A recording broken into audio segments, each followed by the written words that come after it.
First in the Nation primary is underway. And we're tracking all the information you'll need to know right here on The Nation Decides.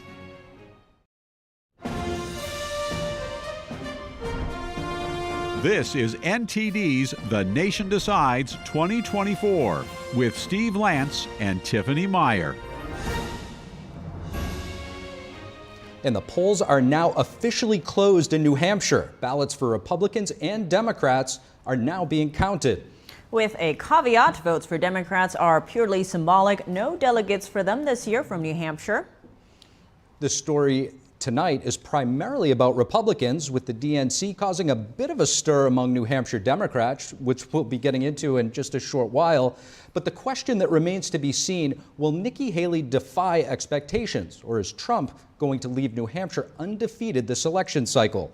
I'm Steve Lance. And I'm Tiffany Meier. And joining us here at the desk are our guests, Robin Byro, former presidential Obama Regional Campaign Director and Democratic strategist. Also with us is Roger Simon, author of the new book, American Refugees, director of the Presidential Roller Coaster 2024, and an Epoch Times columnist.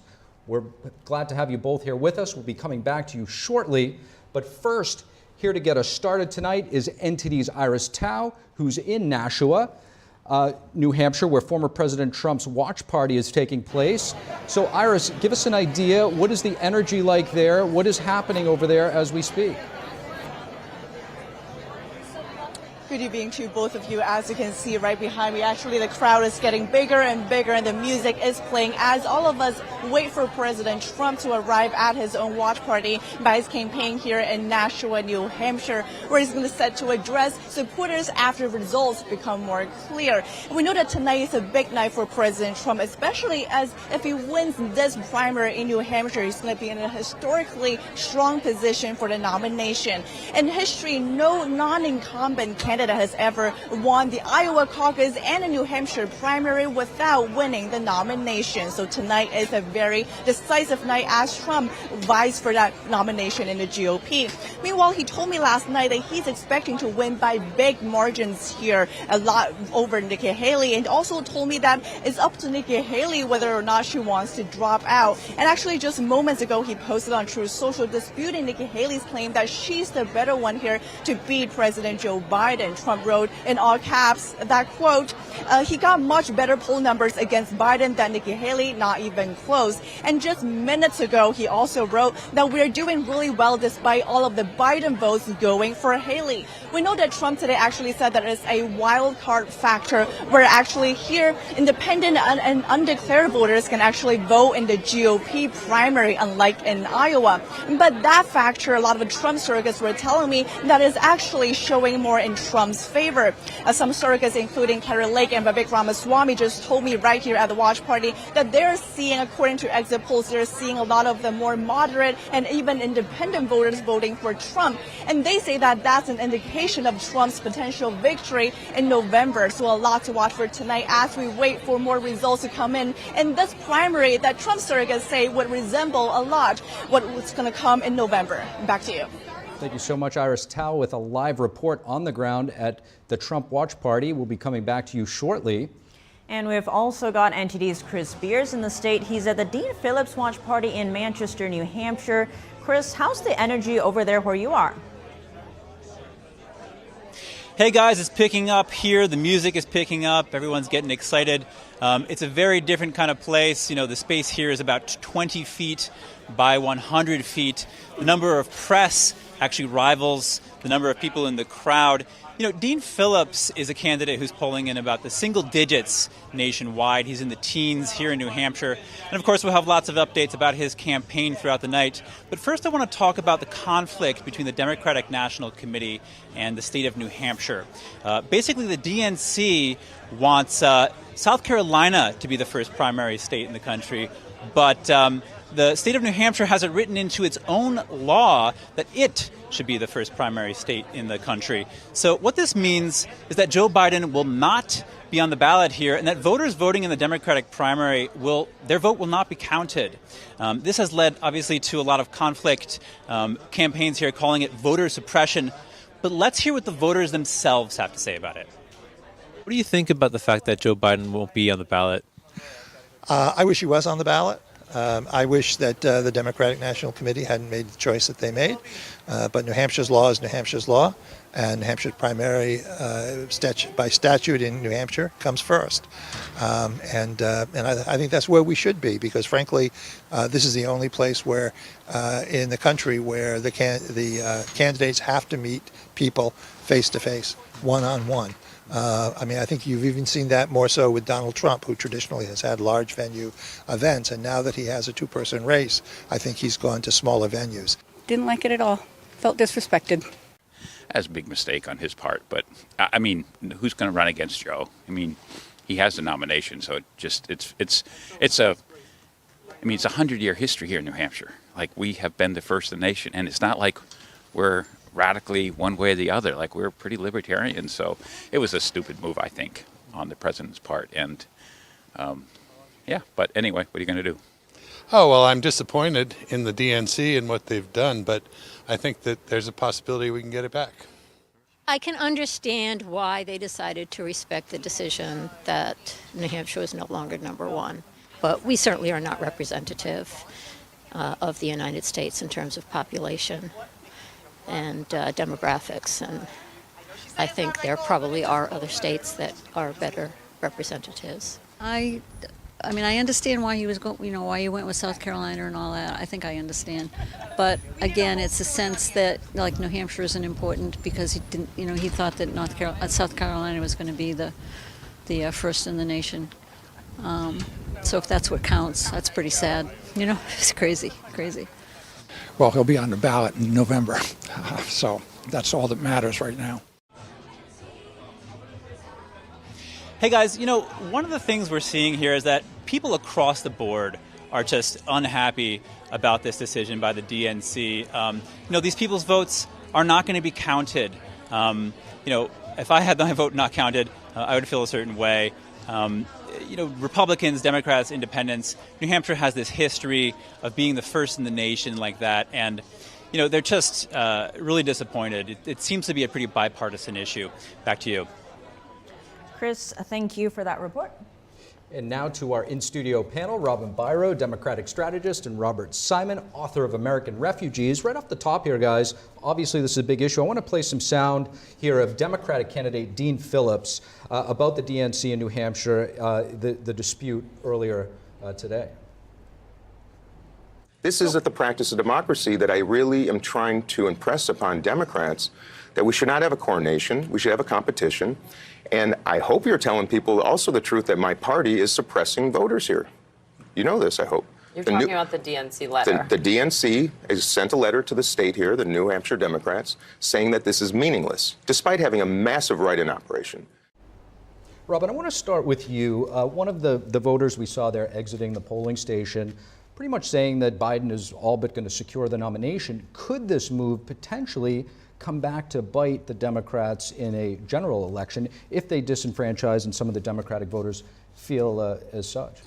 Absolutely. And historically, let's look at this. In 2020, Biden placed 5th behind Mayor Buttigieg, Amy Klobuchar, Elizabeth Warren. And look, he didn't even get to double digits in New Hampshire in 2020.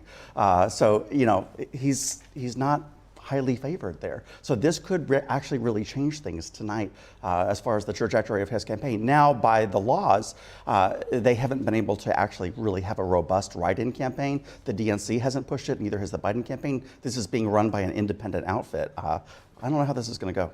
Roger, how are you viewing this? You've watched many campaigns unfold, many primaries. This is rather unprecedented. Yeah, it is. And, what he said is spot on. I think there's going to be a problem for Biden out of this. As he said, there was not an organized campaign for a write-in, but it's still not going to look good. And there's been a lot of questions whether Biden is really going to be the candidate, and I think they're going to come up higher, especially if Trump performs well in New Hampshire, as indications are that he may. It's going to even create more dissension in the Democratic Party, and I think we can look for that going on. It's a long way from May to December, and it's also a long way to the South Carolina primary, because it's a full month that we're going to have. South Carolina saved Biden, incidentally, the last time around. Jim Clyburn saved Biden. Jim Clyburn saved Which is ultimately why we're in this Exactly. situation right now. So we're going to find out a lot in the next month, and it's going to be a very interesting interregnum, shall we say? And there are 22 delegates up for grabs for the Republicans, but none for the Democrats because of this rule change. How is that going to impact the Democratic Party in the general election? Does New Hampshire matter? This is tricky. So the best I could decipher from everything that I read, there's conflicting information everywhere about this. Normally, the Democratic Party awards 20 delegates to New Hampshire. This time, as a punishment for them holding this, they will only be awarding 10, but only 7 of those will be from the actual public. 1 will be the party chairman. I will just tell you, I was a delegate to Hillary Clinton's campaign in 2016. Oh, goodness. Those are typically awarded to party insiders. So it's gonna hurt the average person who just wants to go to a convention for the first time. And how do you see that playing into the Republican narrative? Are they going to use this as a talking point? Absolutely. I mean, they'd be fools not to. I mean, they're going to use that especially to take a good shot at winning New Hampshire, which is something of a swing state. But they're also going to use it as a lever to talk about Democratic Party incompetence. And they should, because it smacks of backroom politics. And that's, the American public doesn't like that so much anymore, I hope. Robin, you mentioned Congressman Clyburn of South Carolina. This whole kind of rearrangement, or arrangement, if you will, is due to what Democrats say, the Democratic, specifically the African American vote in South Carolina, basically a reward for getting Biden the nomination, because he came into Iowa, I think he came in 5th place in Iowa and didn't do well in New Hampshire either. So it was really South Carolina that pushed Biden into his presidency. Oh, absolutely. South Carolina, Biden knows everything to South Carolina. I was there, boots on the ground, helping at the time, and it was pivotal. It made a tremendous change. And then, of course, now Jamie Harrison is chairman of the DNC. That plays into a factor as well. He's a good, close personal friend of mine, so I wouldn't be surprised if this was a talk that he and Joe Biden had about, we're going to get South Carolina #1. And to the viewer that was, or the lady in the audience that was questioned, she understood this is about demographics. South Carolina is more representative of the demographics of the country as a whole. New Hampshire, not so much. Right now, we're going to pull up some numbers. The polls are closed, and the numbers continue to come in. We're going to take a look right now at the top 2 GOP candidates, obviously the only 2 really in the race. There were somewhere around 20 on the ballot, actually. So here you have Donald Trump right now, former president, at 52, close to 53%. Nikki Haley at 45%, almost 46 there, with only 20% of the vote to come in so far. So there's still a long way to go. We're not projecting any winners just yet. We'll have to wait and see. And in Florida and North Carolina, only Biden's name has been added to their ballots, keeping the competition out. Biden won New Hampshire in the 2020 general election. So with that said, right now, we're going to be going over to Dave in just a moment at the Data Hub. But first, Robin, do you see these disenfranchised Democrats, at least in New Hampshire, rethinking their support for the Democratic Party this November? There's a problem. I've borne witness firsthand to some disenfranchised Democrats. I've got some friends that are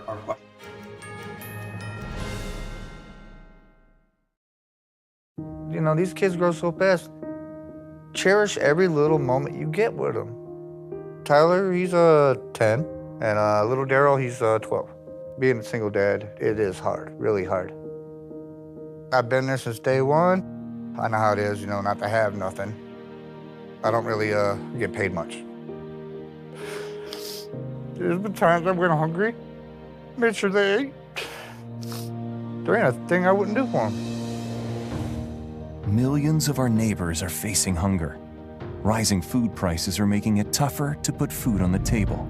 Call or go online right now to join Feeding America with your gift of just $19 a month only 63 cents a day. Together, thanks to a nationwide network of food banks, dedicated volunteers, and the monthly support of people like you, we can fill plates with nutritious food for families across America. At least now I know I gotta, help if I need it.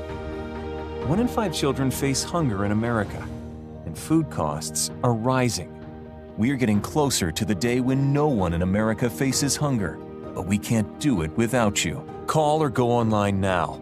Visit helpfeedingamerica.org and give $19 a month, just 63 cents a day. 98% of donations go directly to help millions of people facing hunger, from coast to coast and in your own community.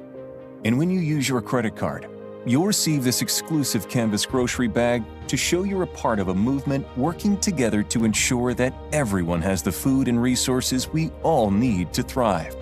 If you're hungry, if they got it, they'll feed you.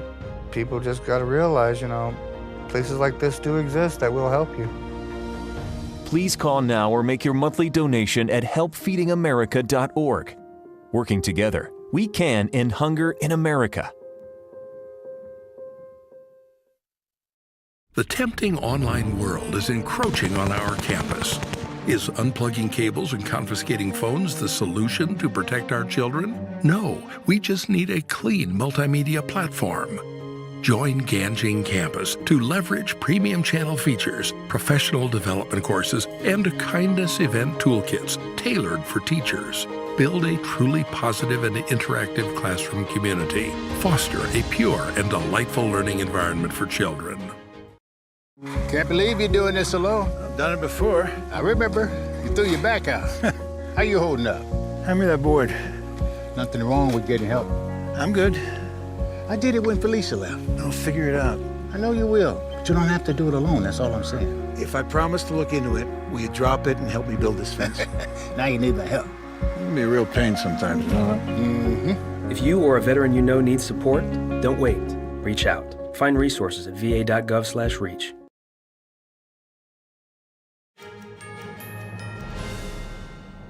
And we're back with more coverage of the New Hampshire primary on NTD's The Nation Decides 2024. I'm Steve Lance. And I'm Tiffany Meier. And here with us is NTD's Dave Martin, who's actually branching out tonight. He normally covers sports news, but tonight he's Dave the Data Dude.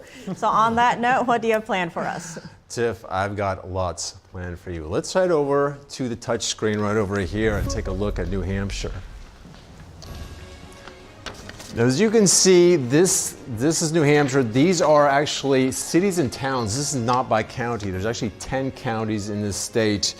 Now, as you can see, the ones marked in orange, these are the ones that Trump is leading. The ones marked in purple, these are the ones that Haley is leading.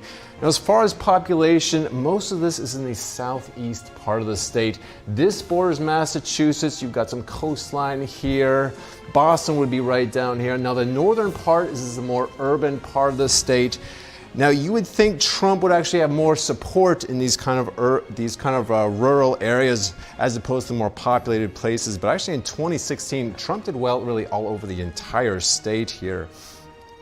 And now, if you remember in 2016, Trump narrowly lost Iowa to Ted Cruz, then had a resounding win right over here in New Hampshire, beating runner-up John Kasich by 20 points. That's significant because Kasich and Nikki Haley have some notable similarities. Haley is projected to finish second to Trump, as did Kasich did 8 years ago. Haley appeals to undeclared voters, also known as independent voters, just as Kasich did. And Haley's been labeled as the establishment candidate, much like Kasich. In any case, this race will be mostly decided, of course, in the biggest cities. So let's take a look at those. Now, the number one most populated city here is Manchester at 115,000 people. Manchester right here. As you can see, half the votes are in roughly, and Trump has a 14% lead over Nikki Haley here.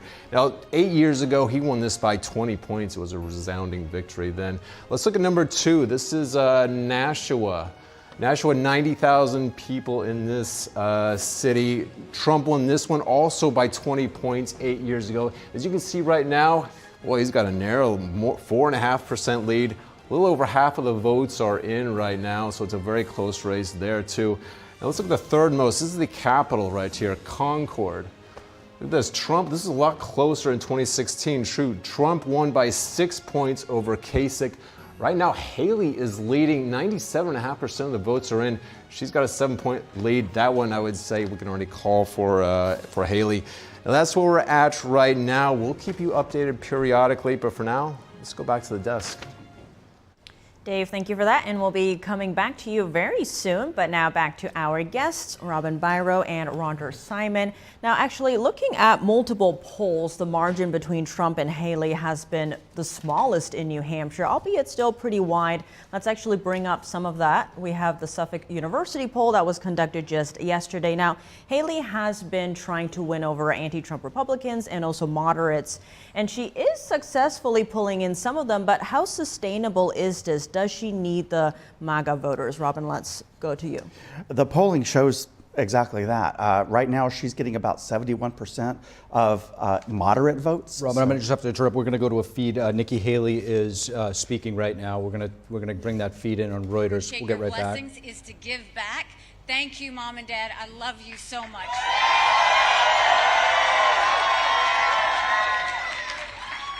To my siblings, to my in-laws, to everybody back at home, to Vicki for helping me take care of Mom and Dad. Thank you for that.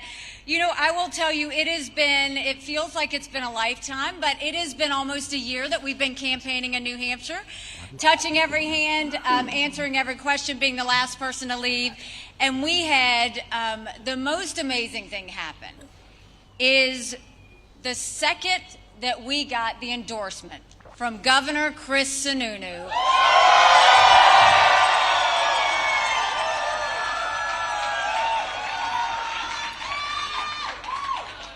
I mean, a true governor that doesn't stand behind a podium. He shows up at a diner. He shows up at the brewery. He loves the people of New Hampshire.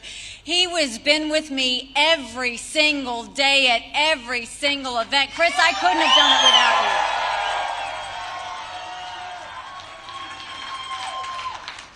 And I want to thank someone who was with me on day one. He's a patriot. He's a hardcore conservative. And he is my friend, General Don Bolduc. And Sharon, thank you so much. So, Robin, what do you make of this speech? I mean, it's not typically we see the candidate for either a concession speech or a victory lap. It sounds more like a victory lap here. You know, I think she's trying to beat Donald Trump to the punch. That's what's going on. She wants to take away the wind out of his sails right now. Yeah, absolutely. And also, she's doing it early for a very intelligent, actually, this is strategic. She wants to get on television before people go to sleep, before it could be that Trump numbers will grow. It could be that, we don't know. So, but this is a moment when she's the closest, and so she seized the day and moved in right. Very smart. Yeah, look at the numbers. I mean, I predicted that she would be within 7 points, but if it holds up, it's going to be closer than that, which is surprising.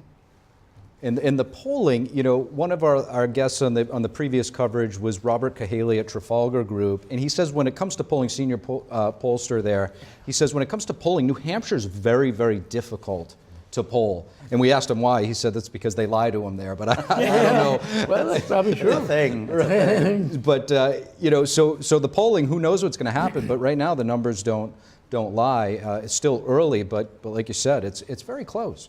It is incredibly close. And look, like I said before she went on, Haley is commanding the lead right now with moderates. She's got 71% of the support of moderates, 17% of conservatives, and it's the exact reverse for Donald Trump. What we don't know, and it will be interesting to find out, is when he says moderates, whether that's really Democrats. Because, you know, this is a state where you can just come in and vote if you're on the other side. And we don't know to the extent that she's, you know, done that. It'll be interesting to see if there are exit polls that give us a hint to that. But we don't know it yet. I think another big part is the independents or undeclared in the states. There's 343,192. They can vote in whichever party they want today. We're expecting probably most will vote in the Republican for either Nikki Haley or Trump. How do you see that fitting in, Robin? That's one thing that fascinates me about New Hampshire is that is the largest voting bloc in the state, is the undeclared voters. I don't know of another state like that. And then it's pretty much split from there and split between Republicans and Democrats. And the other thing that I just learned today is that mentioning people who could maybe just vote if a Republican could vote at a Democrat one, vice versa, they automatically get registered for that party once they do that, unless they fill out a special form. So I'm not sure that we're going to have a lot of spoilers. Well, you know, it depends on how devoted they are to stopping Trump. And so we're going to have to find that out. I mean, I don't think it's a good system, personally. No. I think it's not exactly what the founders intended. Although it's not in the Constitution either way, so it's not. We don't know what they really intended, but it doesn't seem right to me. And there are a number of states that have systems that are like this. Well, to your point, you know, the system is different. It's not a closed primary as it is in South Carolina and other states. It's a little bit more complicated than that. The unenrolled voter can just show up at the polling location and decide at that moment which side he wants to go. And as you mentioned, they outnumber Democrats and Republicans, so it's really totally different. Yeah. And we've got a lot more to talk about, more numbers to track. We'll be back right after this very short break.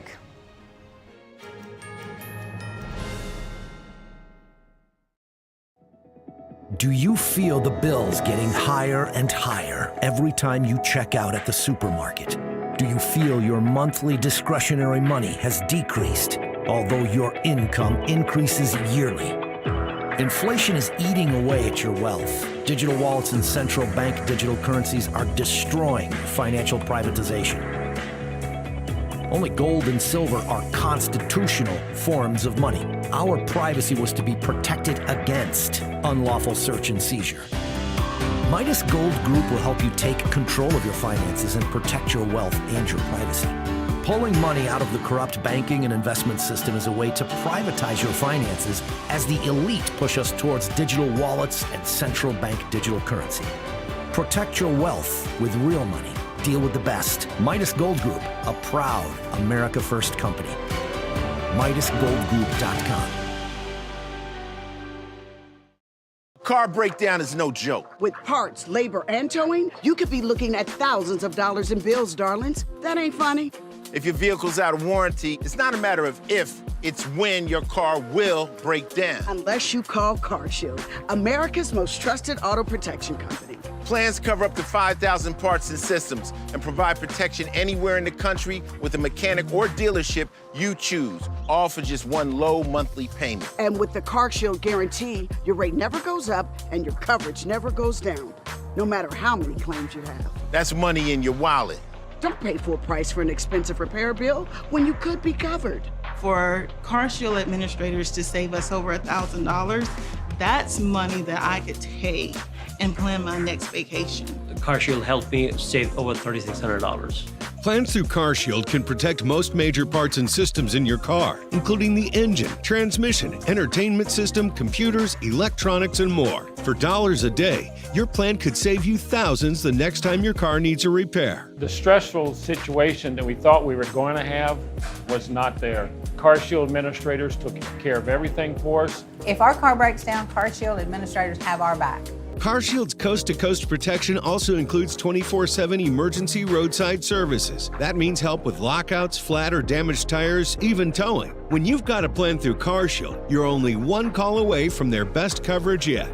Having a plan through CarShield means dealing with a live administrator who gets you the help you need with your car. Including getting that repair bill paid. Save money and save the hassle. Call CarShield now, before a breakdown. Call CarShield and get the CarShield guarantee, where your rate never goes up and your coverage never goes down, no matter how many claims you have. But you've got to call CarShield now before your car breaks down. Call 800-587-5179. 800-587-5179.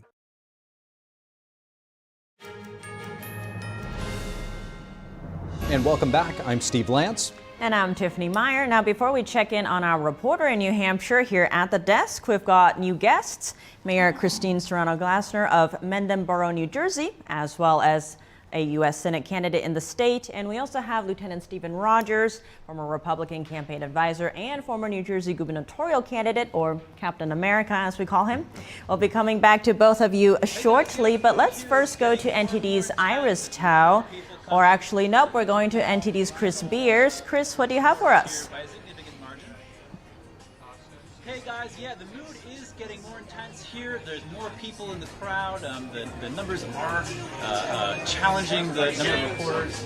As I was saying before, it's kind of small, but it's getting bigger. The Associated Press is saying that about 31% of the vote has been counted. Of those, about 73% of them are unprocessed write-in votes. We don't exactly know who those votes are for, but we can kind of guess that they could be for President Joe Biden. That's because he's not on the ballot here, and there's a campaign here to get him on the ballot. You know, this is due to a conflict. Yeah, and this is due to a conflict between the DNC and New Hampshire that he's not on the ballot, that I mentioned a little bit earlier. You know, more than half of the country is not enthusiastic about a Trump-Biden rematch. But let's just see what voters have to say about it here in the ground in New Hampshire. Back to you guys. All right, Chris, thank you for that. And now back to our panel, Mayor Christine Serrano-Glasner and Lieutenant Stephen Rogers. Thank you both for coming. Christine, Trump is swimming in endorsements right now. I want to play a clip of some former candidates who've essentially said, if you can't beat him, join him.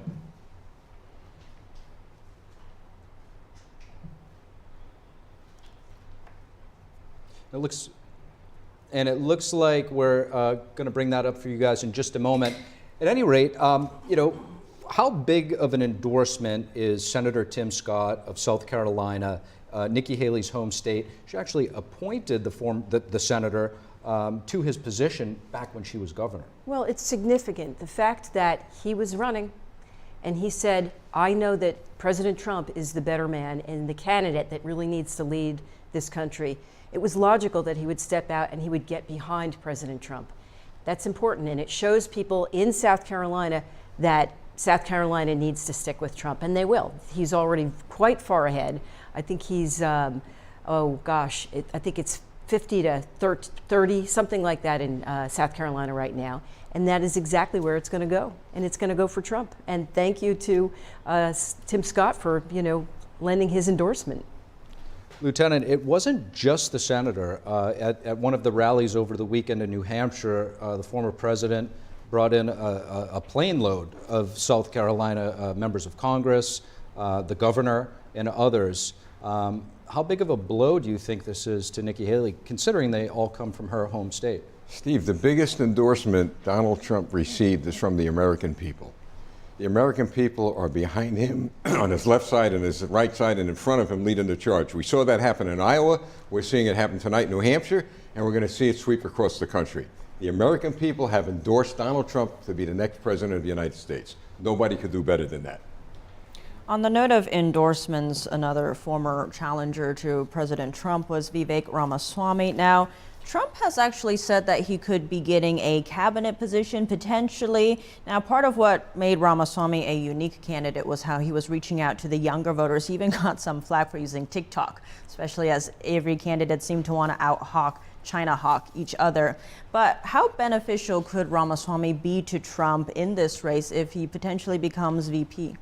He definitely brings a younger voter, absolutely. With his tech background, and younger voters really have been paying attention to social media and TikTok, and that's where we need to reach out to them. He was very popular. He was rambunctious, and he had a lot to say, but he certainly was popular, and he took his percentage of the vote, and he knew the right thing to do. He was always in favor of President Trump. You could see that in the debates. He was very forward and honest about his approval of what President Trump has done, and it's important that he's on board now. And it's going to show. It's going to show with the younger voters. And expanding on that, Lieutenant, what made Ramaswamy's campaign, what did he do right? Because even Trump said in the Iowa caucus he went from 0 to 8% of the Iowa caucus vote. What did Ramaswamy do right? Christine just nailed it. He reached out to young people. He spoke their language. He talked to them. I wasn't necessarily in favor of the guy, but I got to tell you something. He was exciting to watch and to see. And I'm not a young guy anymore. Think about that one. Well, there's another one now. Florida Governor Ron DeSantis, who just dropped out a few days before this race. Now, what are we going to see in terms of him? Did he potentially hurt his 2028 race by joining this race? What are your thoughts on that? Or did he get out just in time? Well, or should he have gotten out before? He tried, but look, he just never got past the starting mark. He really didn't, and it was very disappointing. The right thing for him to do was to get behind President Trump. Had he done it sooner, I think it would have benefited him more. He just could not capture the voters. President Trump, fortunately, has done the right thing. He's been so gracious. If you notice, he's really changed his tone. And I hope people are paying attention to that, because that's the one thing that people used to say that were not in favor of him. They didn't like the things that he would say or he would tweet. All of that has really changed. And so his relationship will be repaired with Governor DeSantis. Governor DeSantis did the right thing. And, we'll have to see what happens in the future for his career. We're going to continue this great discussion in just a moment. Right now, we're going to go for a live report from NTD's Iris Tao, who was at the Trump watch party in New Hampshire. Iris, as the numbers start to come in, what are you hearing and what is the vibe like right now where you are? Good evening to all of you, and as you can see right now at this watch party, the crowd is getting bigger, and we actually just heard cheers from the crowd moments ago as media projections came in about Trump's projected victory here in New Hampshire. And as the crowd cheered, we also saw former President Trump posting on Truth Social saying Nikki Haley said she had to win in the New Hampshire, but she didn't. Meanwhile, Nikki Haley actually in her speech just now congratulated Trump on doing a good job, and also, but she insisted that she's not dropping out, saying this race is far from over and that she looks forward to her home state winning in South Carolina, which is primary is on February 24th. So a lot happening in the just last few minutes here. And of course, we also have been going to a lot of Trump rallies here in New Hampshire in the days leading up to this primary. And we talked to their supporters about what they care about the most and why they're voting for President Trump. Let's hear some of what they have to say to us. Watch. And what is one issue that matters to you the most in a 2024 election? The border. The border. For sure. They need to get that border closed so that we can get things back the way they're supposed to be here. We can't afford to support the whole world. And immigration, get that under control. They can't just come into the country. Food is unaffordable, gas is outrageous, housing is nearly impossible. Add into that everything with the drugs going on and then the immigration. We just need to pump our brakes and get back to basics. Freedom. This country and the world is in an existential struggle for freedom. Digital currency. They can shut off our money when we don't agree with what they are pushing. Immigration, number one. Oil, get the oil flowing. He has to do that. We've become a dependent country on other countries to bring the oil in. He has to bring China into control. There's going to be more wars breaking out. If he doesn't get in there, Ukraine has to stop. Israel has to stop. Plus, corruption in this world, in this country especially. It's like every issue. The border, the economy, what they're doing to the kids. And as these media projections are coming in about a projected Trump win here in New Hampshire, we remember that back in Iowa, the media outlets also called Trump's win very early in the night, and that prompted some protests, if not complaints, from Governor Ron DeSantis, who was still running against former President Trump back then. So far, we have not heard Nikki Haley complaining about the early calling Trump's victory, but let's see what she's going to say later tonight. Back to you. Great reporting out there, Iris. We'll continue to check in with Iris Tao throughout the evening. And when we return, our reporter Chris Beers with an update for us and a lot more after this short break.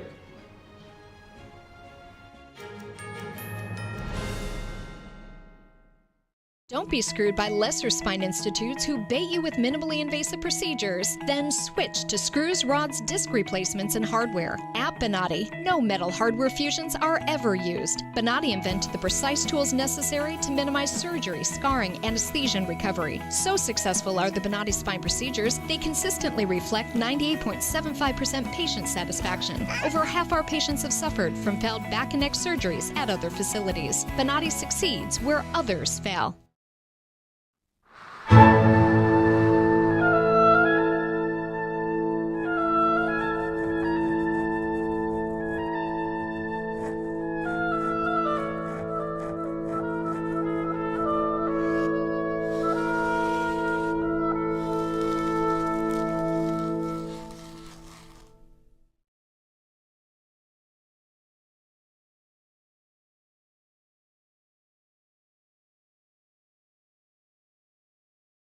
Car breakdown is no joke. With parts, labor, and towing, you could be looking at thousands of dollars in bills, darlings. That ain't funny. If your vehicle's out of warranty, it's not a matter of if, it's when your car will break down. Unless you call CarShield, America's most trusted auto protection company. Plans cover up to 5,000 parts and systems and provide protection anywhere in the country with a mechanic or dealership you choose, all for just one low monthly payment. And with the CarShield guarantee, your rate never goes up and your coverage never goes down, no matter how many claims you have. That's money in your wallet. Don't pay full price for an expensive repair bill when you could be covered. For CarShield administrators to save us over $1,000, that's money that I could take and plan my next vacation. CarShield helped me save over $3,600. Plans through CarShield can protect most major parts and systems in your car, including the engine, transmission, entertainment system, computers, electronics, and more. For dollars a day, your plan could save you thousands the next time your car needs a repair. The stressful situation that we thought we were going to have was not there. CarShield administrators took care of everything for us. If our car breaks down, CarShield administrators have our back. CarShield's coast-to-coast protection also includes 24/7 emergency roadside services. That means help with lockouts, flat or damaged tires, even towing. When you've got a plan through CarShield, you're only one call away from their best coverage yet. Having a plan through CarShield means dealing with a live administrator who gets you the help you need with your car. Including getting that repair bill paid. Save money and save the hassle. Call CarShield now, before a breakdown. Call CarShield and get the CarShield guarantee, where your rate never goes up and your coverage never goes down, no matter how many claims you have. But you've got to call CarShield now before your car breaks down. Call 800-587-5179. 800-587-5179.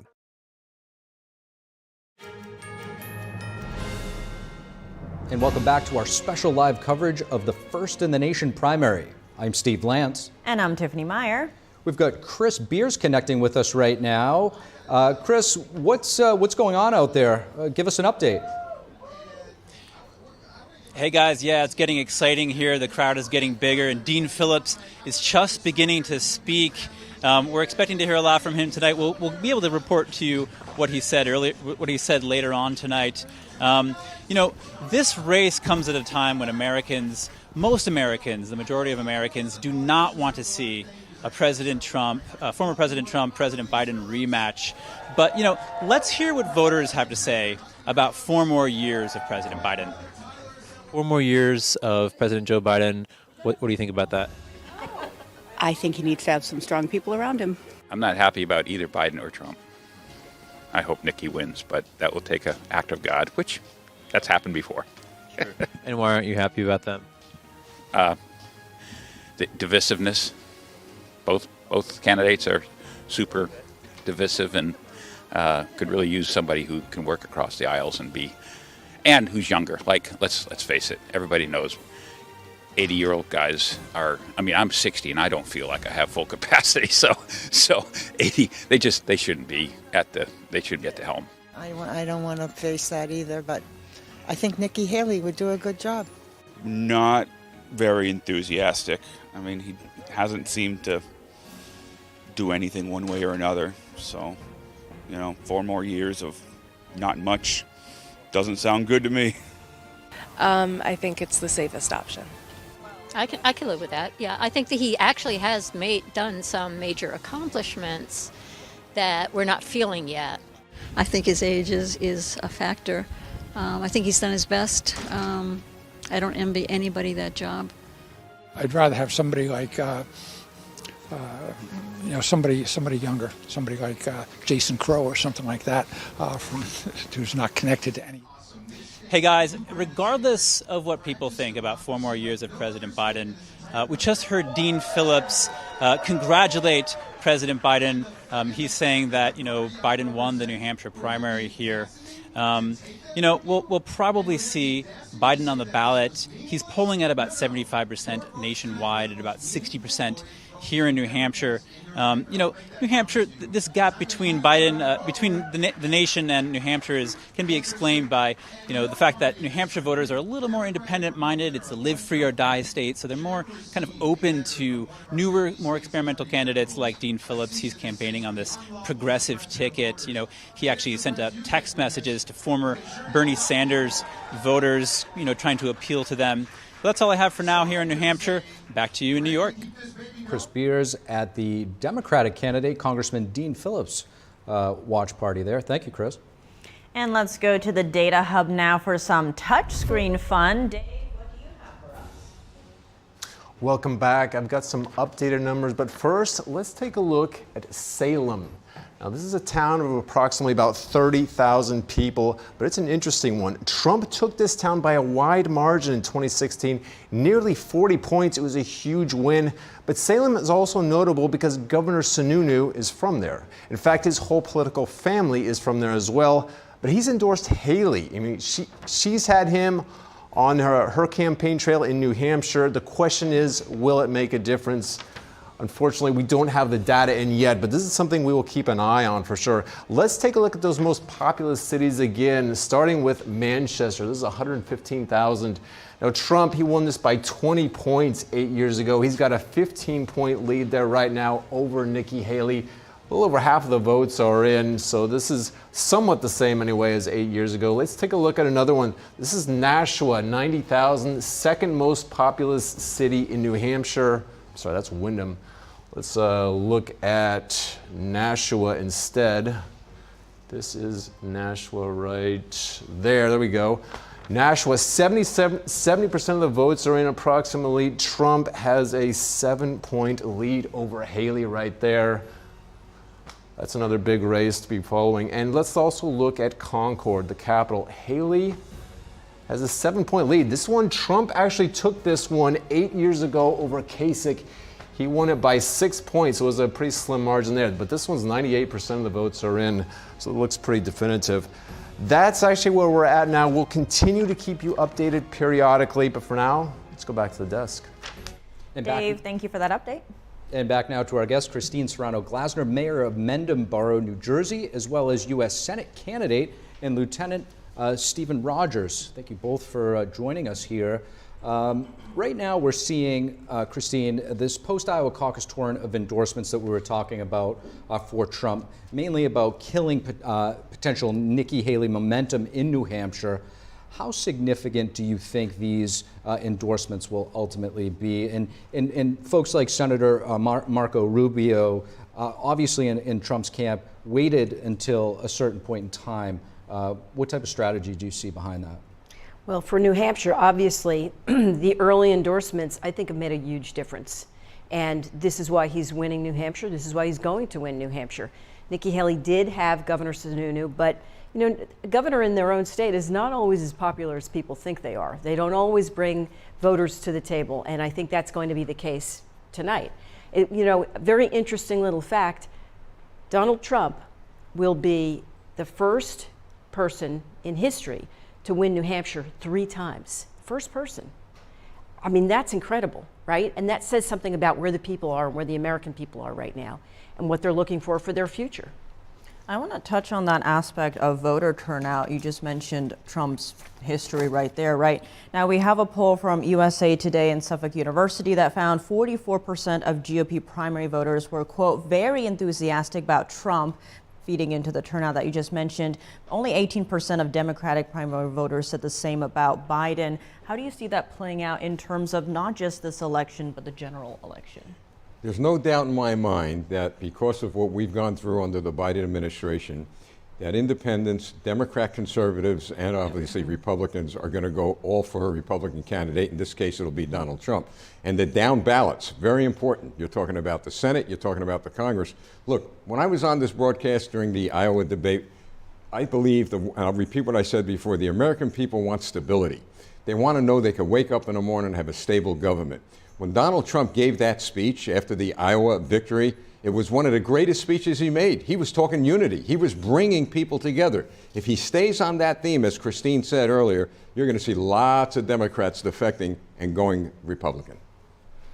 Right now, why don't we pull up the top two GOP candidates, obviously Donald Trump and Nikki Haley, and take a look at the numbers as they continue to come in. Looks like there's 31% of the vote in right now. Not moving too much here. Still about an 8-point spread, give or take. And, is this to be expected, Meier? Well, Donald Trump won with 18% of the vote in 2016. I think it's highly possible he could break that this time. I mean, we have to wait and see what happens with the votes coming in, but I think it's possible. And I think that this is just an example of what Steve said. People are looking for something different. They want to know that they have a future for their children, for their grandchildren. And right now with this current administration, there's been no plan. Really, everything, they have passed legislation after legislation. They have increased the deficit, and they have been on a spending spree. But there's no plan behind any of that. People are looking for security.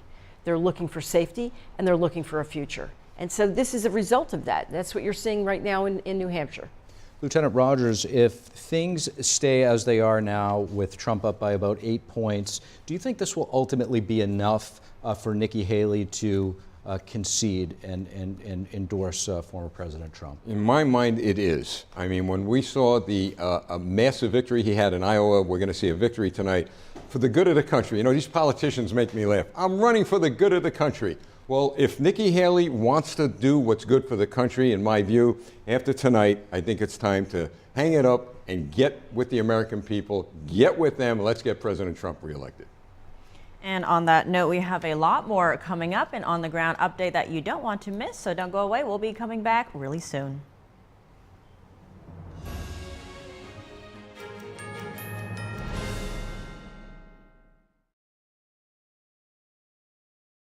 I go by Jackie. I'm 44 years old. I had 3 kids at the time and single mother. I was working 60 hours a week, still couldn't pay the bills. I'd skip meals so that they could eat. It's been hard because one thing falls into place, 10 things fall out of place. I just can't do this alone and make it work. 1 in 5 children face hunger in America, and food costs are rising. But everyone needs nourishing food to thrive. And they can when we work together so our neighbors can feed their families. Call or go online right now to join Feeding America with your gift of just $19 a month, only 63 cents a day.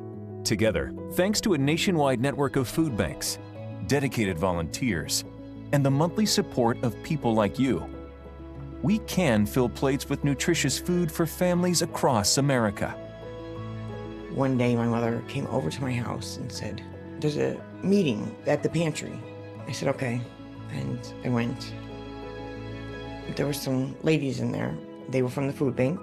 They asked several questions. Some of those were about me and my story, but it helped me to open up a little bit. We're getting closer to the day when no one in America faces hunger, but we can't do it without you. Call or go online now. Visit helpfeedingamerica.org and give $19 a month, just 63 cents a day. 98% of donations go directly to help millions of people facing hunger, from coast to coast and in your own community. And when you give by credit card, we'll send you this exclusive canvas grocery bag to show you are a part of a movement of supporters working together to help end hunger. I have people that I can trust. I have hope. Please call now or make your monthly donation at helpfeedingamerica.org. Working together, we can end hunger in America. Are you ready to help your family get prepared for the unexpected? Everyone in? Here we go! Ladybug and Cat Noir know how important it is to be ready. Because you never know when Hawkmoth is going to strike, or a disaster will hit.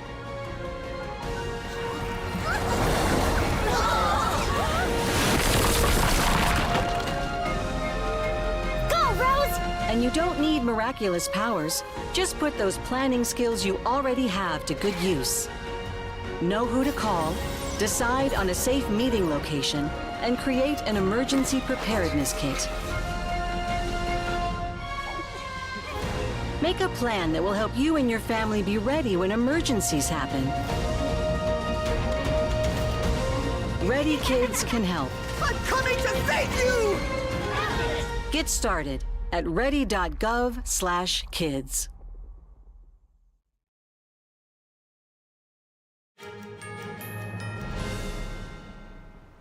And we're back on The Nation Decides 2024. Right now, let's check in with NTD's Iris Tao, who's in New Hampshire at the Trump Watch Party.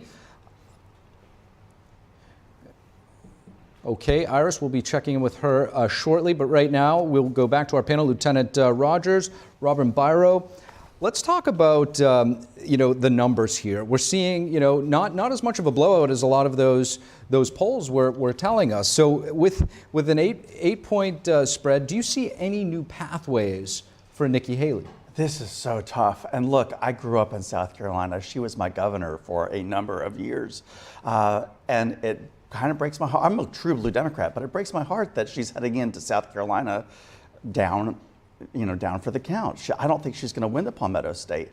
So I'm hoping, like I said earlier in the show, I think it'll be about 7 points. This is about the best she can hope to do here. I think her best bet is to see how long the money lasts and ride it out to see what the courts do. And Lieutenant, what do you make of the difference that we're seeing? The numbers are much closer tonight than what the polls have been saying. What do you attribute to that fact? I never trust polls. Never trust them. There's your answer. Never again. Right, Brian. But look at whether it's 1 point or 7 points, a win is a win, and that's what counts at the end of the day. She ran a good campaign. Like I said earlier, this may be time to say, let's join the team. Let's get on the team and beat the Democrats. Now, Trump has stuck to his no debate strategy. Now, if he does keep at it, do you see this hurting him if Haley starts challenging him to do those one-on-ones? No, not at all. This is his shtick, and he's good at it. Frankly, it's worked for him, and I don't see him abandoning that at all. She would love to debate him. Her best hope is to maybe get Biden on a debate stage. Robin, Nikki's one of her biggest, I guess, criticisms of former President Trump would be that he is the chaos candidate. Wasn't quite calling him that. I think the message shifts from Iowa to New Hampshire, but that was the message in New Hampshire. And she also mentions his age, very similar age to President Biden. How much of a factor do you see these two things being in a general election?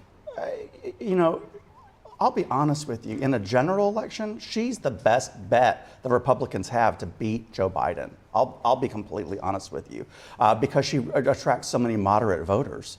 I myself would be interested to see what she would have to say, but it's just tricky. I don't really know how to answer that. Do you agree with that? Is Nikki Haley the best bet? I don't think so, because the American people at this point don't think so. By the way, she calls Donald Trump the chaos president. The president who has created chaos from coast to coast and from north to south is Joe Biden. That's the individual who's caused chaos. And Nikki Haley should remember Ronald Reagan's 11th commandment. I say that quite often. Thou shalt not speak bad about any other Republican, because she may end up endorsing Donald Trump before we know it. Given how the race is turning out with Nikki Haley and Trump going head to head, are we going to see that kind of a scenario where she endorses Trump? Oh, I believe we will. I believe she has a future in politics. And like Robin said, we don't count her out in the future. But if you want a future in politics, you know what? Be a team player. But the team is the American people at this point, not just a political party. Robin, I want to zoom into some numbers here now. Not back in the day, but a while ago, because you were actually on Obama's team, yes. 86% of undecided voters actually moved to Obama in the final days before the 2012 election, and they did that because they said social media played a huge role. How do you see that fitting into this election cycle? Things can change in a matter of minutes, hours, with social media. This is the digital age. They can unearth a new video. Look at Mitt Romney and some of the viral moments that he had when they uncovered the secret audio, tanked his campaign. So, social media and the digital age can change things in an instant with this. And frankly, Nikki Haley needs that. I think she's doing better tonight than I anticipated, and it gives me hope. She's got a tough road ahead. On that note, Alex Conan, he's a veteran of GOP campaigns, was telling Axios that the press for her as in Nikki Haley the last 72 hours has been better than any Republican's press in the last 8 years. You see that as playing into why those numbers are much closer than polls were predicting?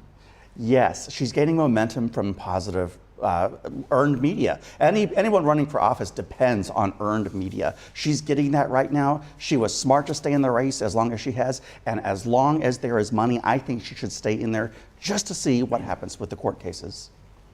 Look, the lawsuits, the courtroom drama, I mean, all of this the American people are focused on. That's helping Donald Trump. The Democrats are helping Donald Trump by going after him because the American people are the underdog now in this 21st century. And they're painting Donald Trump as the underdog so they could relate to him. So all the polls and all the social media stuff, they're not watching as the world turns anymore, folks. They're watching Donald Trump and the courtroom drama. The longest reality TV show in American history has taken place before our time to Donald Trump's benefit. And he loves playing the underdog. That's where he's the most comfortable. Yes. Let's talk about some policy issues when it comes to the economy, energy, and foreign policy. Those are three core issues that conservative and Republican voters are going to be driven to the polls on. So, who do you think stands out between Nikki Haley and Donald Trump when it comes to the border? Well, you look at Donald Trump's record regarding not only the border, but all of the other policies, but you mentioned the border.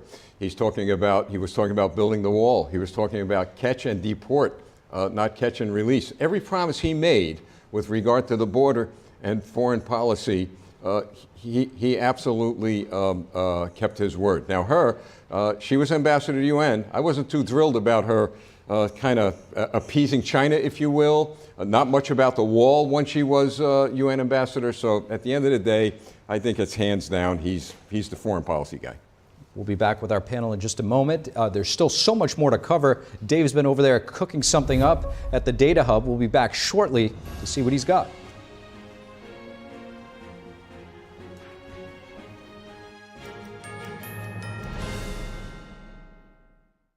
Car breakdown is no joke. With parts, labor, and towing, you could be looking at thousands of dollars in bills, darlings. That ain't funny. If your vehicle's out of warranty, it's not a matter of if, it's when your car will break down. Unless you call CarShield, America's most trusted auto protection company. Plans cover up to 5,000 parts and systems and provide protection anywhere in the country with a mechanic or dealership you choose, all for just one low monthly payment. And with the CarShield guarantee, your rate never goes up and your coverage never goes down, no matter how many claims you have. That's money in your wallet. Don't pay full price for an expensive repair bill when you could be covered. For CarShield administrators to save us over $1,000, that's money that I could take and plan my next vacation. CarShield helped me save over $3,600. Plans through CarShield can protect most major parts and systems in your car, including the engine, transmission, entertainment system, computers, electronics, and more. For dollars a day, your plan could save you thousands the next time your car needs a repair. The stressful situation that we thought we were going to have was not there. CarShield administrators took care of everything for us. If our car breaks down, CarShield administrators have our back.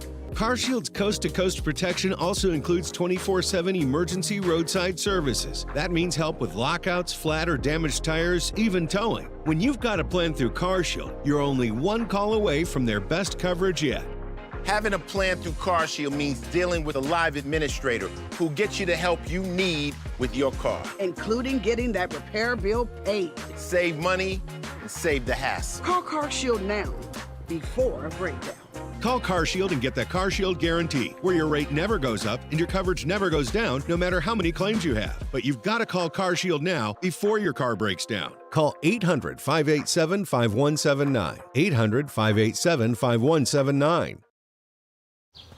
All right, I'm at the house, and I'm gonna head inside. Okay, come on, this door. I'm in the house. What do you see? Let me check the den. There's nothing in the den. Let me check the kitchen. There's no one downstairs, it looks like.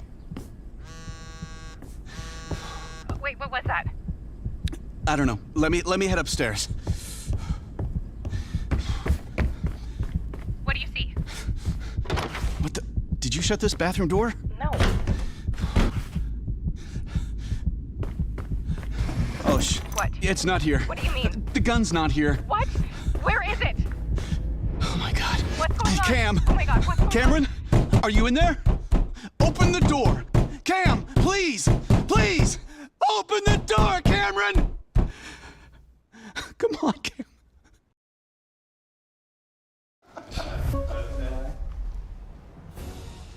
Welcome back. We're going now to Dave Martin at the Data Hub. Now, this is NTD's special live coverage of the Nation Decides 2024 New Hampshire primary night. Now, Dave, how is Nikki Haley doing in terms of the moderate to liberal voters? Yeah, that's a good question. Let's take a look at a Suffolk University poll for the New Hampshire primary, if we can bring that up now, guys. This poll found that Haley has a lot of support from moderate and liberal voters. I mean, that's 72% among liberals, 67% among moderates. She also did better with undeclared voters as well. Now, Trump didn't score well with that group, but he scored very well among all voters, 57% to 38% for Haley. So that seemed pretty decisive anyway, but a little bit different than what we're seeing now. And how is Haley doing in terms of the college towns? Yeah, well, let's look at maybe the most notable one. This is Hanover, site of Dartmouth University. Look at this, 86% for Nikki Haley right here. That's quite a number there. Now, granted, there's only like less than 2,000 votes here, but this is 95% of them done. This is a huge margin for Haley. That's notable because most college towns are more towards moderate voters, and this definitely speaks of it right here. All right, well, Dave, thank you for that. And Steve, back to you on the desk. Nice job, guys, and crunching those numbers. Let's catch up with Chris Beers, who's at the Dean Phillips watch party. Chris, if you're with us, what's the latest over there? Yeah, hey guys, like I was saying before, Dean Phillips was speaking. I'm just going to recap his speech a little bit. He was started by saying that Joe Biden, is a good man. Earlier he said, congratulating Joe Biden, basically acknowledging that Joe Biden won the state in the New Hampshire primary here. He said that he went from about 7% to 21% here in about 9 hours, really looking at that as a huge win. Again, this is a candidate that's polling in the single digits nationwide. He went into some of the issues that are of interest to his campaign, talking about health insurance, commenting on how so many people are going bankrupt due to high medical costs, critiquing the cost of drugs in the country, talking about 500,000 homeless people in the country. He had this really interesting idea where he mentioned this American Dream account, where basically when somebody's born, he puts the federal government puts $1,000 into an account that sits in the stock market, that can grow and mature as they get older, and they can eventually gain access to in the future to help pull people out of poverty. He recently was at a Trump rally, and he spoke with Trump voters, and he during his speech he seemed to try to create this really open, welcoming, friendly mood, not just to Democrats but to Republicans as well. He spoke about how, talking sort of to Trump supporters, you're my friend, and you are a patriot too, he said. Also, earlier I wanted to just talk about, earlier I spoke to White House correspondent Meier for the Epoch Times. Let's watch that. Meier, thank you so much for joining us. You've been on the ground talking to voters here in New Hampshire. What have they been telling you? Yes, I have been talking to voters in Manchester today, and it's a really interesting group of people here.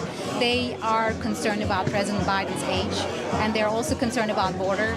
So that's why they're supporting, some of them are supporting candidates like Dean Phillips. And yeah, it's easy to see it here because of the nature of the population here. Large independent voters are not really big supporters of President Biden or President Trump. Got it. And what other kinds of issues are you hearing people talk about? There's so much going on in the world right now. Well, biggest issue is that they want peace in Gaza, especially young voters. And also they have cost of living, which is a big issue for them. And mortgage rates are high, and house affordability is a big issue when you speak with young voters. And as a matter of fact, I spoke with a young voter today who's a registered Democrat. He said that he put on the ballot ceasefire now for Gaza. So that was her vote, and to make a message, to give a message to politicians, basically. She said that she didn't like any of the candidates. Okay, yeah, and we're here at the Dean Phillips campaign watch party tonight. Out there, when you're talking to voters, has anybody mentioned Dean Phillips? He's polling in the single digits nationwide, so I'm just want to get your read on that. Well, this state could be the best hope for Dean Phillips because this state has a lot of independent voters who could support him, and they see him as a young candidate who could challenge President Biden, and that's why they are supporting him. Okay. And, you know, from what I've been hearing about New Hampshire voters is that they kind of make up their mind last minute. They're not early deciders. Have you been hearing any of this kind of back and forth about who to choose here at the last minute in people's minds? Yes, I mean, there are a lot of, people like that. They are confused, and they do emphasize the fact that border is a big issue, and it has actually toppled many issues in the country at the moment, including abortion. Okay. And can you just compare and contrast the electorate of New Hampshire versus Iowa? We just focused so much coverage on Iowa, the whole world. Now we're in New Hampshire, but they're very different places. Yes, and we see a lot of independent voters here, and this is a very crucial state for people like Dean Phillips, and so they want to make the last effort to show that, especially for Dean Phillips, he's the candidate that could challenge Biden, and this is the platform that he could do that. And that was the case for Nikki Haley as well, and we will see tonight the results. All right, thank you so much, Meier. Hey guys, and again, the campaign is really wrapping up its event here. There's no more music. It's getting quiet. Press is going home. Dean Phillips really acknowledged Joe Biden winning the Democratic New Hampshire primary here. Now it's all about Nikki Haley and Donald Trump. Nikki Haley is, the only person to go one-on-one with Donald Trump in the election so far, so it should be pretty interesting. Stay tuned, everyone, and back to you in New York. Things certainly winding down there at the Dean Phillips watch party. Thank you, Chris, and welcome back, Tiff. You seem to be having a lot of fun over at the Data Hub. Thank you. It's good to be back. Dave's a fun guy. What can I say? Absolutely. Turning now to our panel, we have Robin Biro and Lieutenant Rogers. There's been some speculation in this race that Democrats actually want Trump to win the nomination, but Biden's trailing him in multiple swing state polls by 4 points or more. Is it time to put this theory to rest? JP Morgan CEO Jamie Dimon said this not too long ago. I want to get your reaction on the other side, panel.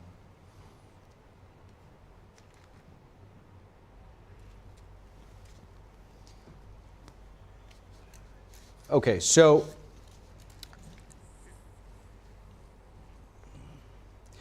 to that point, right now with the way things are unfolding, what do you make of the CEO of JP Morgan's comment? I actually couldn't hear it in my ear, but I already know what he's going to say. And the fact, it's always going to be about... Let me play the shot for you. Okay. Yeah, we'll play the soundbite and get your reaction. I don't think they're voting for Trump because of his family values. And if you look, just take a step back, be honest. He was kind of right about NATO, kind of right about immigration. Mm-hmm. He grew the economy quite well. China virus. Tax reform worked. Yeah. He was right about some of China. You should always ask the why. Not like it's a binary thing. You're supporting Trump, you're not supporting Trump. And I think this negative talk about MAGA is going to hurt Biden's election campaign. Are some prominent Democrats coming around for former President Trump?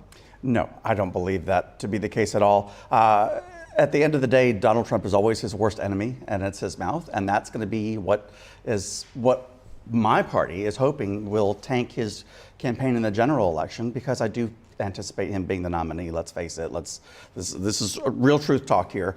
But we're hoping that he is the nominee because we can use some of that against him. It's always his mouth that gets him in trouble. On that note, in terms of voter turnout, there's this poll from USA Today's Suffolk University that found 44% of GOP primary voters were very enthusiastic about Trump, compared to only 18% of Democratic primary voters. Now, is that just because it's the primary, or how are we going to see that play out in terms of the general election?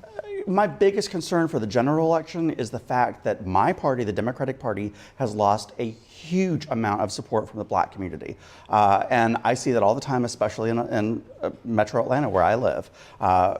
The black community is frustrated right now with the Biden administration. It's palpable. I have them complaining to me, thinking that I have something to do with that, and I could get Biden on the line. So it's tough, and we honestly, truth talk here. Former President Trump would be smart to pick a black VP nominee to capitalize on our weakness right now. Why do you think they're frustrated?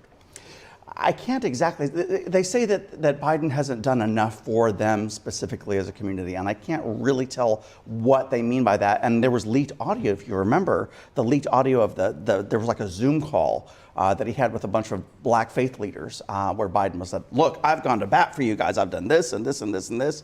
But the general sentiment from the community that I'm hearing, and people complaining to me directly, is that he hasn't done enough for the black community. And if they are complaining to you, did they tell you what he does need to do to get back Criminal that vote? justice reform. They think that Donald Trump was better on criminal justice reform than Donald Trump. And I imagine you might have something to say about that. Oh, I sure do. Well, let's let you jump in. This idea about the Democrats, and Robin said the Democrats would like to see Trump elected, right? Let me tell you something. Democrats are victimized by crime, just like Republicans. Women, children, men who are victimized by the vicious, murderous criminals roaming the streets of this country are being victimized just like Republicans. My point is this: we're all Americans at the end of the day. We all want to be safe. We all want a leader who's going to make us safe. Joe Biden and the Democrat Party has failed on every single front. Our bank accounts are not safe. Our jobs are not safe. Our streets are not safe. Compare that to Donald Trump's record when he was in office. Now I could see why the Democrats want Donald Trump elected. They're going to feel safe.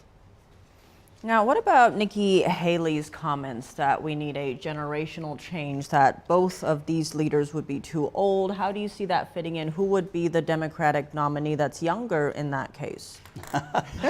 There isn't one. I was wondering myself in the lead to the break, is Dean Phillips maybe thinking that Joe Biden might have a health issue or something? Why is he still hanging in there?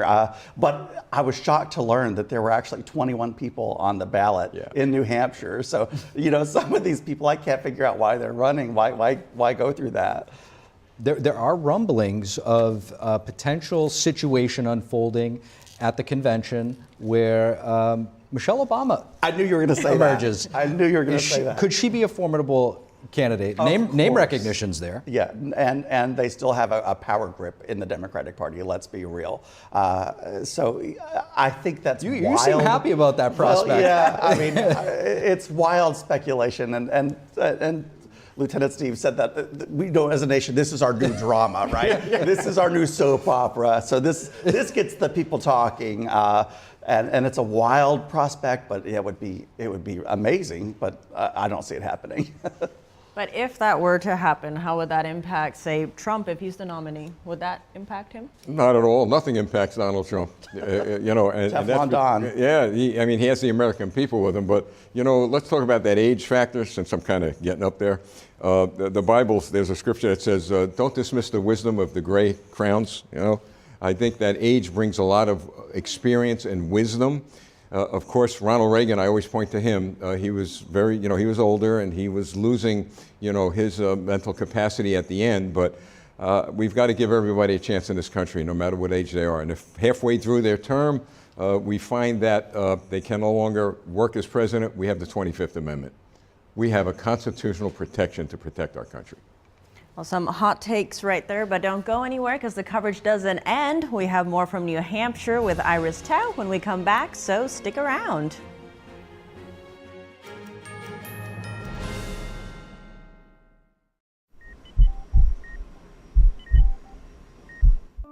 I had a pretty normal mom life. Everything was pretty good, and it was a very happy life. And we just had a new baby.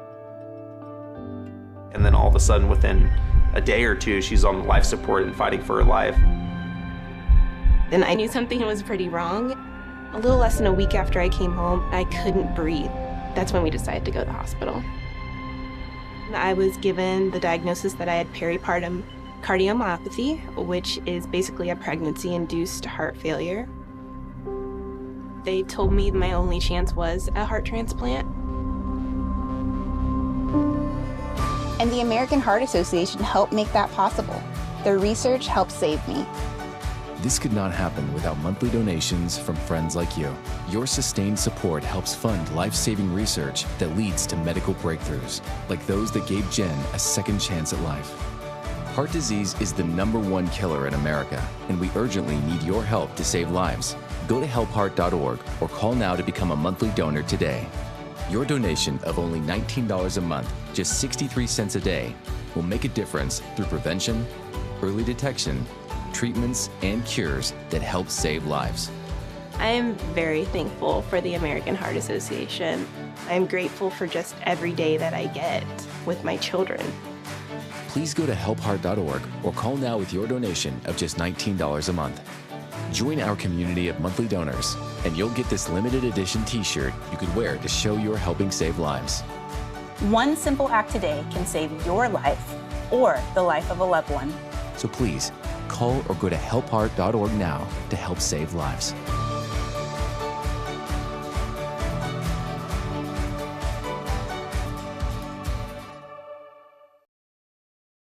Hello, I'm Mike Lindell, and I'm here to tell you about my new product from MyPillow. Towels that actually work. Watch this absorbency test. Here's another towel that we randomly went out and bought. Here's one of my towels with the nice design. I don't know if you can see this, but you could line a swimming pool with this. I mean, this is crazy. Get rid of it. Towels that actually work. What a concept. I'm interrupting this commercial to let you know you can get our 6-piece My Towels, regular $69.98, now only $29.98. Or you can save 25% on our brand new kitchen towels, made with the same technology as our famous My Towels. Also, we have bath sheets, bath towels, washcloths, hand towels, and so much more. And the best part, with your promo code, your entire order ships absolutely free. So go to mypillow.com or call the number on your screen. Use that promo code to get deep discounts on all My Towels. And for a limited time, your order ships absolutely free. We won New Hampshire 3 times now, three. We win it every time. We win the primary, we win the generals, we've won it, and it's a very, very special place to me. It's very important. If you remember in 2016, we came here and we needed that win, and we won by 21 points, and it was great. And today, I have to tell you, it was very interesting because I said, wow, what a great victory. But then somebody ran up to the stage all dressed up nicely when it was at 7, but now I just walked up and it's at 14. But she ran up when it was 7, and you know, we have to do what's good for our party. And she was up and I said, wow, she's doing like a speech like she won.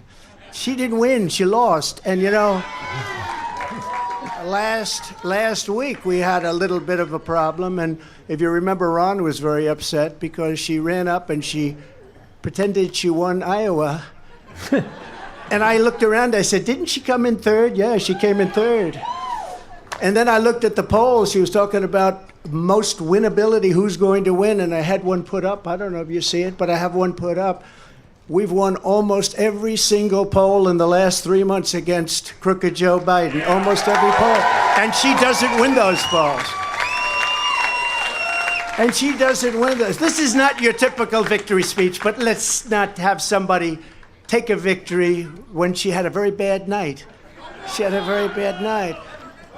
And you have the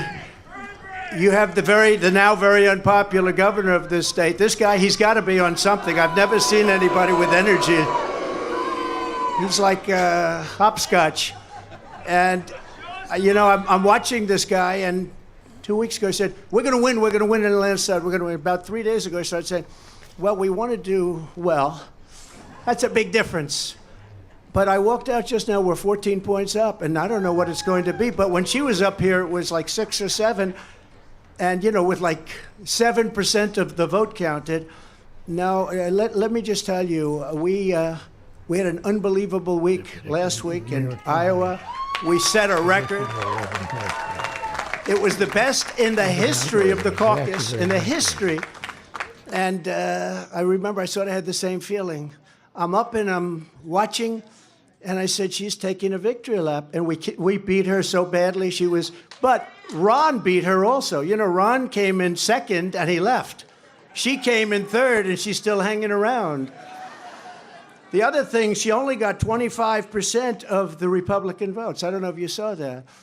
Tremendous numbers of independents came out because in this state, because you have a governor that doesn't frankly know what the hell he's doing in this state, in the Republican primary, they accept Democrats to vote. In fact, I think they had 4,000 Democrats before October 6th. They already voted. Now, they're only voting because they want to make me look as bad as possible. Because if you remember, we won in 2016. And if you really remember, and if you want to play it straight, we also won in 2020. By more. And we did much better in 2020 than we did in 2016. But as they said, we lost by a whisker, just by a whisker. No. But we can't let that happen. You have to have people that speak up. I said, I can go up and I can say to everybody, oh, thank you for the victory. It's wonderful. Or I can go up and say, who the hell was the imposter that went up on the stage before and claimed a victory? She did very poorly, actually. She had to win. The governor said, she's going to win, she's going to win, she's going to win. Then she failed badly. Now, I have here, if he promises to do it in a minute or less, but the only person more angry than, let's say me, but I don't get too angry, I get even. The only person, because he was there, and he did fantastically well, by the way, and then he endorsed me. And we don't have to talk about Tim Scott, who, by the way, just got engaged, we have to tell you. And that's more important than all of this stuff. But a man that got to know her very well is Vivek. I said, Vivek, go up and say a few words about it. He has to do it in 1 minute or less, and then we're going to just say, we had one hell of a night tonight. And one other thing, before Vivek comes, do you see that poll? We're going to put it up. We have beaten Biden. You could almost say, who can't? Who the hell can't? The man can't put two sentences together. He can't find the stairs off a stage. Who can't? But Vivek, 1 minute or less. Go do it, Vivek. What we saw tonight is America first defeating America last. That's what we saw tonight. If you want America last, you can go to Joe Biden. You got another candidate still apparently in the Republican primary. Cut your Social Security to fork over more money to Ukraine so some kleptocrat can buy a bigger house. Go to Nikki Haley.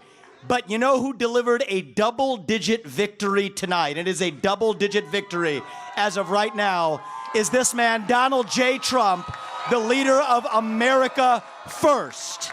And that means something. Now, USA and Donald Trump, America First. Now, I got 30 seconds left. I want to make this point here, okay? We got to say this right. What we see right now with her continuing in this race is the ugly underbelly of American politics, where the mega donors are trying to do one thing when we the people say another. And it's up to us, we the people, to at long last say, hell no. We the people create a government that is accountable to us. And we the people have said tonight, we want, again, as we did in Iowa, Donald J. Trump. And so you want to actually speak truth. That's the truth tonight. And the only thing they're rooting for is an ugly thing that we don't want to see happen. That's what these people are rooting for, is playing to say long enough so the Reid Hoffmans and the ugly Democratic George Soros Jr.'s who are funding the lawsuits against Trump can prop up their puppet. We say no to that vision. I say the general election begins tonight, and this man will win it in a landslide. God bless you, Donald J. Trump. Vote Trump, USA.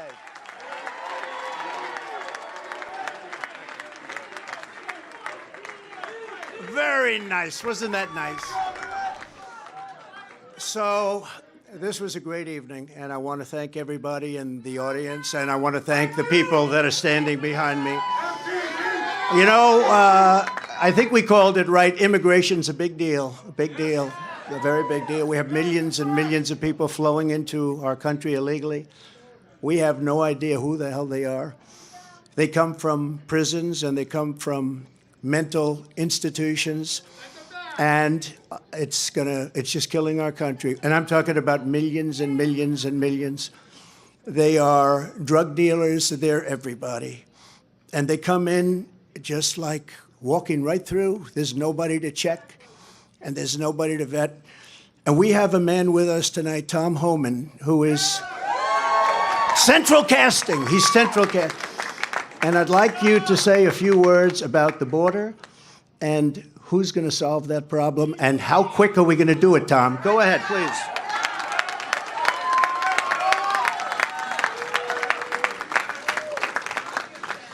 Look, I worked for 6 presidents down around Reagan, and every president I ever worked for did something to secure the border. But no one did more than President Trump, the most secure border in my lifetime. The most secure border we've ever seen. And Donald Trump's going to do it again. We're going to lock the border down, and we're going to protect Americans. Because what's happening at the border right now, a record number of Americans have died from fentanyl poisoning. A record number of migrants have died. A record number of women and children have been sex trafficked. A record number of known suspected terrorists across the border. There's one man who's proven he can secure the border, and he's standing to my left, Donald J. Trump. He's going to do it again.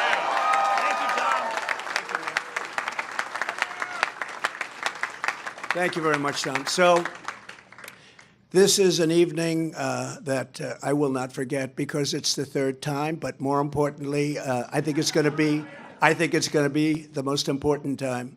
We won both. It was, I think somebody said you rarely, if you win both, they've never had a loser. Let me put it that way. When you win Iowa and you win New Hampshire, they've never had a loss. There's never been. So we're not going to be the first, I can tell you. And I just do want to reiterate the polls. We're way up on everybody. We're way up on Biden.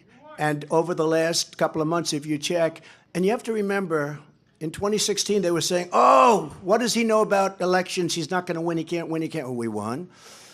And we got millions, and you can check this, and I hope the cameras don't turn off because they hate this, but we got millions and millions of more votes the second time. Right, Mr. Congressman?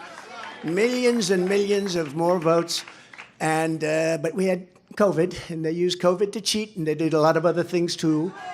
We're not going to let that happen, and that's still going along. We don't forget. You can never forget history, because if you forget, you never recover from it, and you repeat, and we're not going to repeat. We're going to have the greatest election success. We're going to turn our country around. If you take a look throughout the history of our country, if you took the 10 worst presidents in the history of this not great country right now. It's a country in decline. It's a troubled country. It's a failing country, frankly. But if you took the 10 worst presidents and put them together, the 10 worst, absolutely 10 worst. I used to say 5. Remember, I started, I'd say 5. Then I said, wait a minute, we can add another 5. They would not have done the damage that crooked Joe Biden has done to our wonderful country. They would not have done the damage. There's never been anything like it. And you say, are they stupid people? I don't think so, because nobody can cheat that well if they're stupid. Do they hate our country? They must hate our country, because there's no other reason that they can be doing the things they do. Take a look. The taxes, they want to raise your taxes times 4. They want to let the Trump tax cuts, the biggest tax cuts in the history of our country, they want them to expire. Your taxes are going to go through the roof. You take a look at regulations. They're throwing regulations. You can't breathe. You can't even breathe with what they're doing. You take a look at our border. So bad. There's never been a border like this in the world. 4 years ago, we had the safest, best border in the United States. I built hundreds of miles of border wall. And they always say, oh, he didn't build hundreds of miles, because if there's a board laying on the ground, they say that's a renovation. They call it a renovation. If there's 2 nails laying from 50 years ago, they say, oh, that was a renovation. These are very dishonest people, and you're always fighting them. And just a little note to Nikki. She's not going to win. She's not going to win. But if she did, she would be under investigation by those people in 15 minutes. And I could tell you 5 reasons why already. Not big reasons, a little stuff that she doesn't want to talk about, but she will be under investigation within minutes. And so would Ron have been, but he decided to get out. He decided to get out. Now, Vivek, I don't think would be at all, because he's perfect, right? And Tim Scott, I know would never. That's no chance. Hey, Tim, do you want to say something? Come on, come on. I want him to say something. New Hampshire. The president said a double-digit win in New Hampshire, and you delivered a double-digit win for President Trump. But I'm going to invite you to my home state starting tomorrow, where this election is over. It is time for the Republican Party to coalesce around our nominee and the next president of the United States, Donald Trump. Let's get that party started tonight. What a good guy. What a good man he is. But just remember, I did hear Nikki say, and now it's off to South Carolina. Well, I love South Carolina. I love it. But, you know, she forgot one thing. She forgot one thing. Next week, it's Nevada. Next week, it's Nevada. It's not South Carolina. We love South Carolina, but next week, it's Nevada. And I'm pleased to announce we just won Nevada. We just won 100%. Because all of them, they looked at it and they took polls, and I was polling at 95% to 4 or 5%, and they decided not to play in Nevada. So we just won Nevada. We have a man from Nevada here, Steve Wynn, wherever he may be, and John Paulson, the great John Paulson, made plenty of money in Nevada. Doesn't live there, but he makes a hell of a lot of money. He makes money everywhere he goes, actually. So money machine. Maybe we'll put you, you know what? Put him at Treasury. You want to make a little money? Let's put you. Anyways, good to have you guys. But we go to Nevada, and that's been won, so we pick up all of those delegates. And then we do go to South Carolina, where we've done really well, where I've done well. We have a great governor and lieutenant governor and great everything, because almost every one of them have endorsed me. 2 great senators, which is hard. I mean, did you ever think that she actually appointed you, Tim? And think of it, appointed, and you're the senator of his state, and she endorsed me. You must really hate her. No, it's a shame. It's a shame. Uh-oh. I just love you. No, that's why he's a great politician. That's why he's a great politician. So this is a great evening, and it is, you know, we are going to Nevada for a little while. We're not going to have to do too much. We have a great team there, but it's a team that we can now send someplace else. They did a fantastic job, but and it's a fantastic place, really a fantastic place. But we'll be leaving there very quickly. We'll head out to South Carolina, where I think we're going to win easily. I think we're 50 points up, 5-0. 5-0, 50 points up on a person that was governor. That tells you something. But I felt I should do this because I find in life you can't let people get away with bullshit, okay? You can't.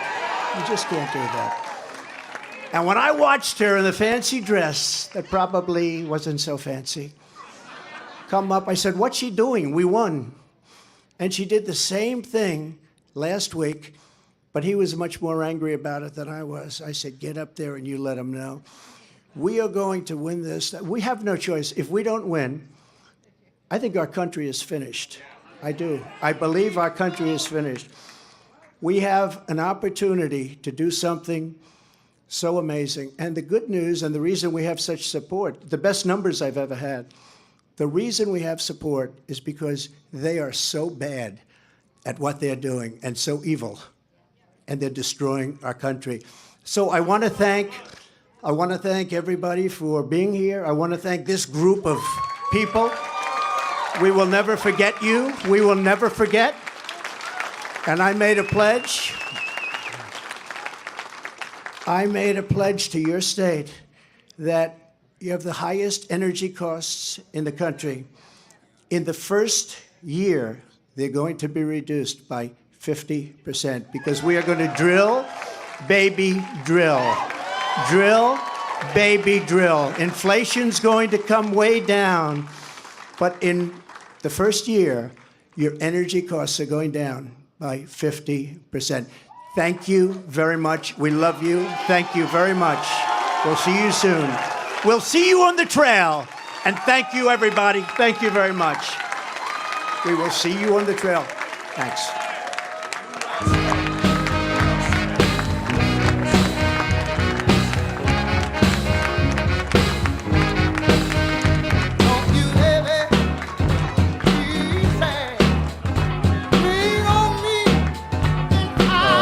The winner, the projected winner in New Hampshire in the GOP primary there, he's up, you know, close to 8 points. The question remains, where is the off-ramp for Nikki Haley?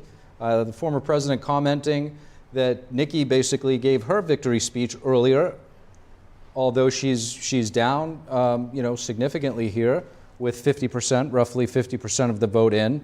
Right now, we're going to toss it to NTD's Iris Tao, who is there at the Trump Watch party where former President Trump just spoke. Iris, tell us what we need to know. Right, so as you just heard from him, he was touting tonight's projected victory, saying he has won New Hampshire by 3 times now. And he also saying that it's a historic pattern, which is, as we talked about before in the program, that in history, nobody has lost a nomination if they won both Iowa caucus and the New Hampshire primary. So Trump is saying that he's not going to be the first one to break this historic pattern, meaning he's pretty confident about winning the nomination. Meanwhile, it's also very interesting to see the dynamics on the stage as former rivals of President Trump took the stage with him to altogether tout his victory tonight. We heard Trump taking aim at Nikki Haley, saying she had a very bad night, that she failed badly, and also, but on the contrast, for those who actually dropped out of the race and gone on to endorse Trump, Trump took a very different tone on them in calling Vivek Ramaswamy perfect at one point. And actually to Vivek, he also said that he also has just 1 minute to speak, but Vivek, of course, gave a long speech and touting what he calls a double-digit victory for Trump as of now, and also saying the general election begins tonight. And to Ron DeSantis, Trump said that Ron left the race before Nikki Haley did, which is, of course, before Nikki Haley would do it, and of course, that's, he says it's a very smart choice. And to Tim Scott, Trump was also joking about him saying, of course, Tim Scott was put into the Senate by Nikki Haley, but now Tim Scott is endorsing him over Nikki Haley, and Trump saying he must hate Haley. Tim Scott replying, no, he actually just loves Trump. So very interesting dynamics among the former presidential rivals to Trump on the stage tonight. And of course, the ultimate theme here is what's looking forward to the general election in November. Trump already trying to refute Nikki Haley's claim that he's less electable than Nikki Haley, saying actually he's beating Joe Biden in polls more than Nikki Haley does. And so November is actually the biggest topic here, as that's what the Trump surrogates have been telling me as well, including Vivek Ramaswamy and Carrie Lake. They told me that tonight's race in New Hampshire is very important because the electorate here is actually more moderate, actually resemble what we might expect in the general election in November, where there are more independents and more undeclared voters than Republicans. So tonight's race, they say if Trump wins, which of course he is looking like he will now, it means that Trump has a very high chance of doing well in the general election in November, and that's exactly what Trump is trying to send this message about, that he's actually going on to the other stage, which is Nevada, South Carolina, and after winning the nomination, he's confident that he can beat President Joe Biden in November. And back to you. And Today's Iris Tao, great reporting from the Team Trump watch party there in New Hampshire. We're back in studio with our familiar faces here. Mayor Christine Serrano-Glasner of Mendocino, New Jersey, mayor there, and U.S. Senate candidate, mind you. And Roger Simon, author of American Refugees and Epoch Times columnist. So guys, Mayor, I'll start with you. Watching the former president's speech, he was flanked there by his son Eric. You also had Senator Tim Scott, Vivek Ramaswamy, and others, perhaps setting up for certain cabinet positions, if you will. Well, it certainly could be, but we won't know that for a while, will we? Because we've got to focus on the race ahead. He's got to win before he can appoint any cabinet positions. And it's looking very good, and we need it to continue to look good. And I know he's going to do well in Nevada. That's the next state, and he's going to do great in South Carolina. Nikki Haley, she didn't do that great tonight. He pointed that out. We're seeing that with the numbers. The numbers are going to turn into double-digit numbers, and hopefully she'll do the right thing. It's really time, and Tim Scott keeps saying it, we've got to coalesce around one candidate. As a party, we've got to decide that the country is in trouble enough that we've got to fix this, and that means everybody getting together. Nikki Haley already said that she would not run, remember this, she would not run if Donald Trump decided to run. And she went back on her word. So hopefully, although she's saying she's staying in the race, maybe she'll go back on this word and she will actually finally get out. Roger Simon, where is the off-ramp for Nikki Haley? Where do you see her Well, exit? a lot of it is going to depend on her financial backers. And that's a very suspicious thing, because there's a lot of talk that she's being backed by Democratic people, and they want her to stay in just to damage Trump. So that's going to complicate matters. And politicians have egos, and she's going to seize on this in some way. I mean, if she ends up, and I agree with the mayor, that it's going to be double digits. And the fact that it's going to be double digits means it ain't happening for her, because it's going to be very bad in South Carolina, an embarrassment, because she's the ex-governor and she's going to get killed there. But these other people who are, I have to say, evil, really, want to pour tons of money into this woman's ego trip. So it's a very odd situation.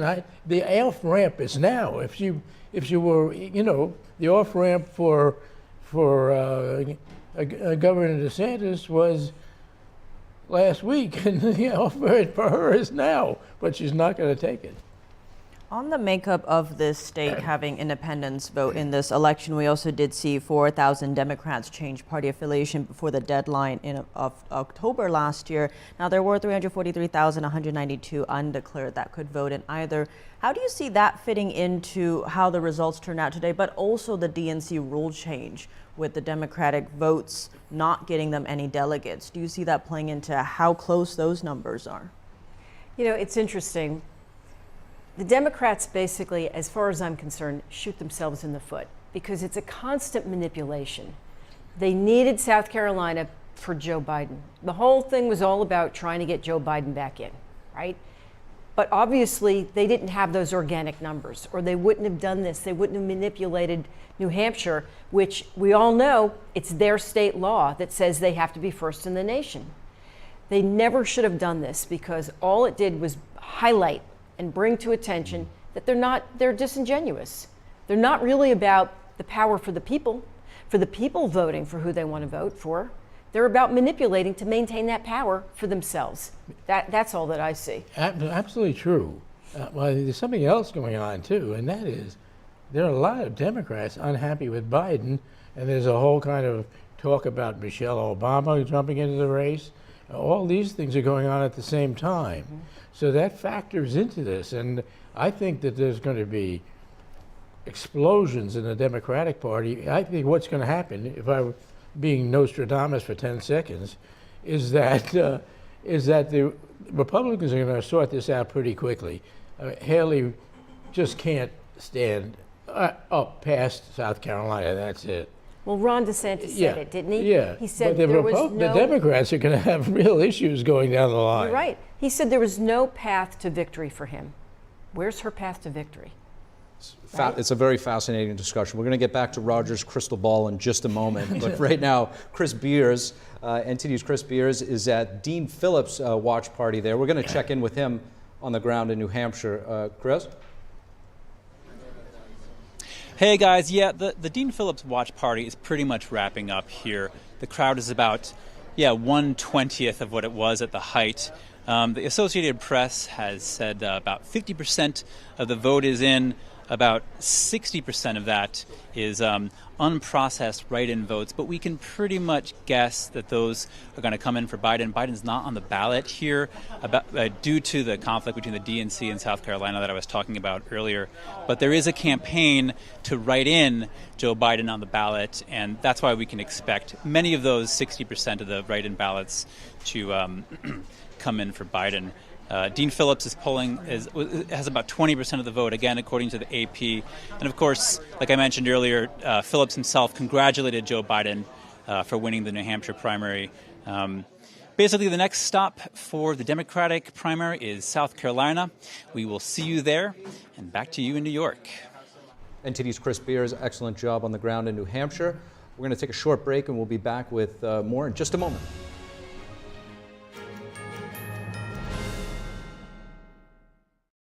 First time I came in here was Monday, and today is Thursday. I've had 2 surgeries and am doing fantastic.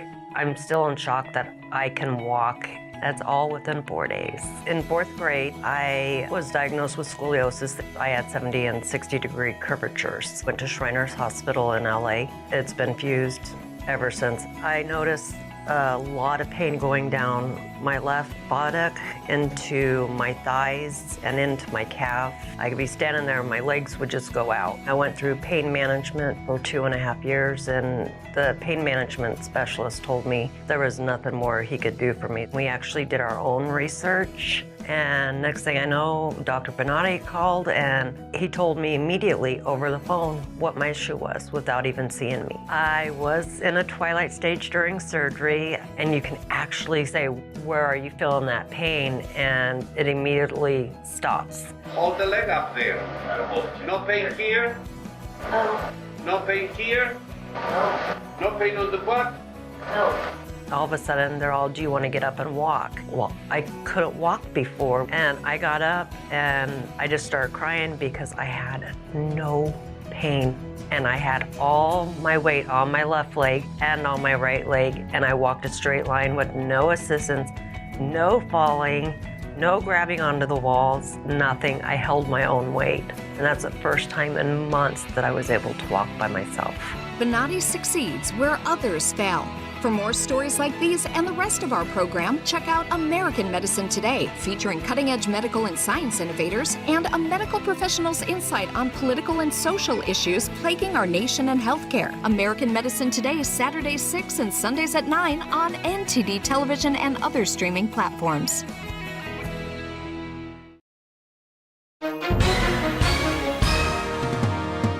Hi everyone watching at home. We're here to remind you that if you or someone you know were injured in an accident that was not your fault, listen up. We have live agents available right now to answer your questions and tell you how much your case is potentially worth. Hi, I'm Gina Bellich, here with spokesman and TV personality Tom Mustin with us in the Help Center. So Tom, phones are really busy over there. Tell us what kind of calls you're seeing. Well, Gina, first off, thank you for having me here in the call center with you. We always enjoy talking to the viewers and getting folks the compensation that they deserve. You know, we're seeing calls about all kinds of accidents, but the most common by far has been car accidents. So if you or someone you know were injured in an accident that was not your fault, give us a call right now. You'll speak with a live person. They'll answer any questions you have and tell you if you have a case and how much your case is potentially worth. Thanks, Tom. All right, folks at home, you heard it. Take advantage of this opportunity and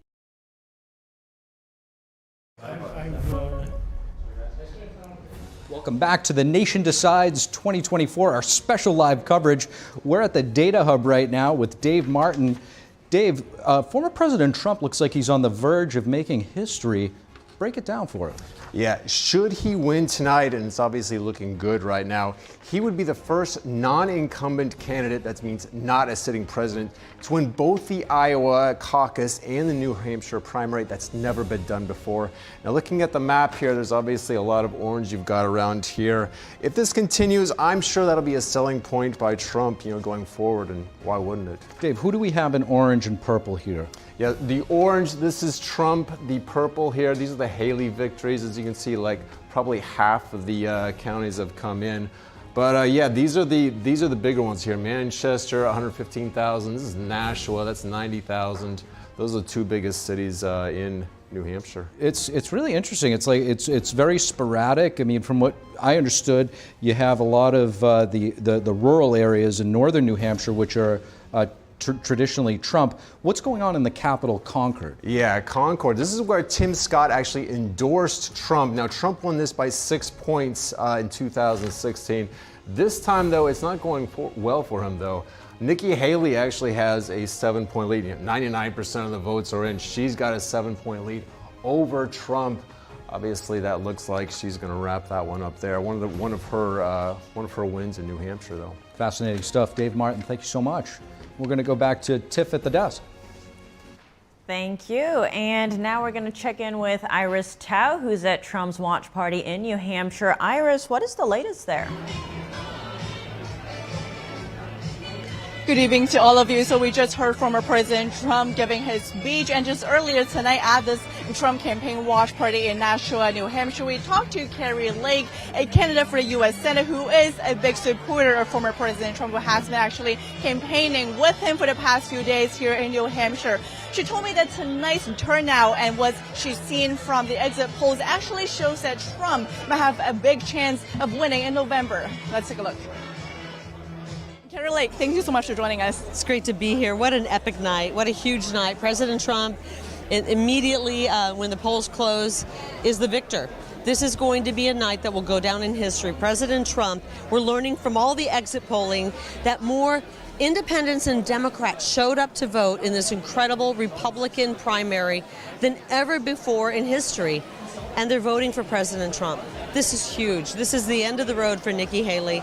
This is going to be an incredible defeat, and it's time for her to drop out. She's going to take a humiliating loss in Nevada. She's going to take a humiliating loss in South Carolina. And the globalists, the multi-billionaire donors who have done anything but everything except support the president that the people want, are going to have to come around President Trump, because tonight is the night that the people take back their country. And I'm so proud to be an America First candidate, a supporter of President Trump, and a supporter of this great country. A win tonight, how do you think a win tonight would affect the general election outcome in November? Well, I hope that Nikki Haley even gives herself one glance in the mirror and says, it's over. This has been a vanity project, an ego trip from the beginning. She's been funded by the globalists, the WEF, and all kinds of people who are not for the U.S. Constitution and the American people. And we are so ready to get our country back. Everybody, you can see it by the exit polling with the outturn of the Democrat and independent voter. Everybody in this country, everybody in New Hampshire knows that we're heading off a cliff. They know that we're heading in the wrong direction. And they know that life was better 4 years ago. And they also know that the one guy who can return us back to our rights, our freedoms, and our country is President Trump. I'm so proud of him. I'm so proud of his fight. I'm so proud that he gets up every day, and despite the fake news media hitting him for 8 years straight, and the swamp going after him for 8 years straight, that he stands up every day and says, I'm going to go out there and fight for the American people. I couldn't be more proud tonight. We just came from Iowa, a huge victory there. We're here because I'm in the state of Arizona, and we realize that if we don't get President Trump back in the White House, our border, we don't have a shot on our border. We don't have a shot with someone like Nikki Haley to secure our border. She's working for the globalists. They don't want a secure border. And the one guy who gave us a secure border was President Trump. And so I'm here because Arizonans want President Trump back in the White House. And in order for me to be successful in the U.S. Senate and help save Arizona and secure Arizona, we got to have a guy like Donald Trump in the White House. And we heard right there that Carrie is calling on Nikki Haley to drop out of the race, especially after tonight's defeat here in New Hampshire, where Nikki Haley really spent a lot of efforts focusing on. But former President Trump told me yesterday, right before his rally, before Tuesday's primary, and saying that it's actually up to Nikki Haley whether or not to drop out. Also added today that he never called on any of his rivals to drop out. But he did tell Fox in an interview that if Nikki Haley does not drop out, we have to waste money instead of spending it on Biden, which is our focus. So a lot to watch for after tonight when it comes to Nevada, where Trump is expected to win. Of course, in South Carolina, a home state of Nikki Haley, Nikki Haley is vowing to stay in the race at least through the South Carolina race. Back to you. Iris, thank you for that update.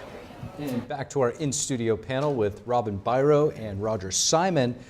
Robin, you know, it seemed like we had dueling victory speeches tonight in the GOP primary, but only one person won. What do you make of it? I want to say right now, during the break, I went and checked the campaign finance portal for both Donald Trump and Nikki Haley. Donald Trump right now is sitting on a war chest of $19,952,000. Nikki Haley is sitting on $7,057,000. With $7 million in the bank, she's not going anywhere. That campaign will not end until there's no money left. That's how campaigns work. It's not just about the dollars, Roger. I mean, one of the reasons why DeSantis said that he dropped out is because his staff just lost motivation. Do you think that Nikki's... It's not just the dollars, but Robin's right. It's, you know, the man who knew the most was the old journalist H.L. Mencken from the 90s, who said, when somebody says it's not about the money, it's about the money. Yeah. But I also agree with you. It's not just about the money in this thing. It's about ego and the need to do it. And, you know, she still has some of that in her. And I think she may try to hang on. But Robin's right, $7 million isn't going to go very far, even in South Carolina. We have no question that Trump can replenish his money. That's not an issue. I mean, either that or he'll get a loan from Vivek Ramaswamy. One of the Actually, I could see that happening. But yeah, she's not going anywhere until she burns through that $7 million. Now, there's been a lot of talk about South Carolina, but in Trump's speech, he brought up Nevada. What role does Nevada play? Well, Nevada is another caucus state, and the thing about Nevada is it's known for its corruption because it's Las Vegas. But the interesting thing is this year there's a lot of talk that Nevada could really go into the Republican camp, because there's a lot of discontent in those unions that usually control Nevada politics, meaning the unions of all the staffs for the hotels and the casinos, which are gigantic number of people. I mean, they're huge employee unions, and they're run by tough union bosses. But now it seems that there's discontent in the rank and file, as there is actually in several unions now. They're all going more Trump, and that's something to look for in Nevada. And that's in the general election that you're referring to. No, but also in the it'll also affect the caucus, I believe. And you know, one of the big storylines that we're not talking about as much right now, but is the drama that took place with the Democrats inside of New Hampshire. Do you see this situation affecting Biden? We don't know what the numbers are yet. I mean, another question is, how well did President Biden do? Because people will be looking at that as well. Keep in mind, it's a write-in. It is a write-in, and like I said, it couldn't be coordinated with the DNC nor the Biden campaign. This had to be done independently. But Biden, it was a clean sweep for him. But does he need to win by 50%? Oh, most definitely. I mean, anything below that shows a lack of enthusiasm for him within the base, and I am seeing that currently. That's my concern. But he's got an enormous campaign war chest right now of $89 million. That's a ton of money. That's very significant. Who would you like to see run for the Democrats if it were not Biden? If it were not Biden? Yeah. Someone younger. I would love to see a female. I mean, you're talking to a Hillary Clinton delegate, so I wanted a first female president. I would love to see a female, honestly. That's why, I mean, I'm a Democrat, right? True blue, but I'm from the Palmetto State, and you know, I would pay attention and listen to what Nikki Haley would have to say. And I've got to tell you, I haven't seen Donald Trump do a lot to try and get the support he'll need in the general election from crossover voters. I think Nikki Haley can capitalize on that. And that's why she might be up for a VP pick, potentially, depending on when she decides to concede. We're going to get back to this discussion in a moment. We'll be right back with more coverage of The Nation Decides 2024.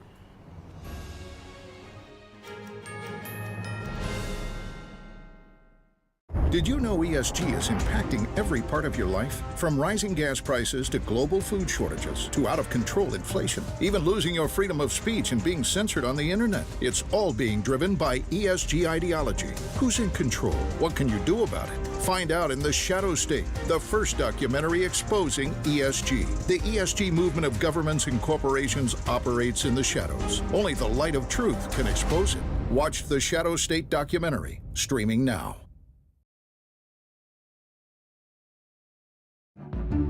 Over 13 million Americans were affected by identity theft in 2022, and the threats go way beyond just credit card fraud. Today's identity thieves can use your information in ways that are easy to miss by just monitoring accounts and credit, like opening loans, transferring home titles, even committing crimes. Someone got my social security number, made a driver's license, and it was used for criminal activity. You can do so much with a social security number that I didn't know could happen. They drained my bank account. It was terrifying. You're even more vulnerable than you realize. Your information is exposed through online shopping, banking, even corporate data breaches. No wonder there's a new victim of identity theft every 3 seconds. Only LifeLock alerts you to the widest volume of threats all in one place, like someone trying to use your social security number, open a new loan in your name, or even commit a crime in your name. There was a big yes button and there was a big no button. I clicked, "That's not me," and LifeLock took it from there. If you become a victim of identity theft, a dedicated U.S.-based restoration specialist will be assigned to your case and work to fix the issue on your behalf. If something happens, you have somebody fighting for you. All LifeLock members are backed by the LifeLock $1 Million Protection Package, including reimbursement for stolen funds, personal expenses, and coverage for lawyers and experts up to $1 million. It can be dangerously easy to steal your identity. With LifeLock, it's easy to help protect yourself. I will be with LifeLock forever. Join the millions of people already protected by LifeLock. And for a limited time, save 25% on your first year with promo code 25TV. All plans include a 60-day money-back guarantee. Call 800-710-7496 or visit lifelock.com/25TV to save 25% on your first year of identity theft protection. Enroll now.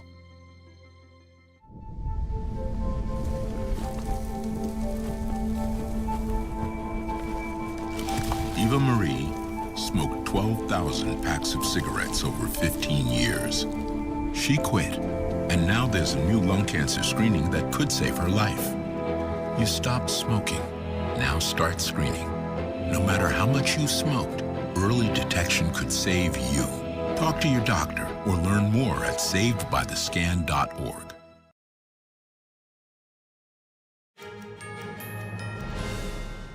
Welcome back to NTD's special live coverage of The Nation Decides 2024. I'm Steve Lance. And I'm Tiffany Meier, and let's check in with NTD's Dave Martin over at the Data Hub. Dave, what do you have for us?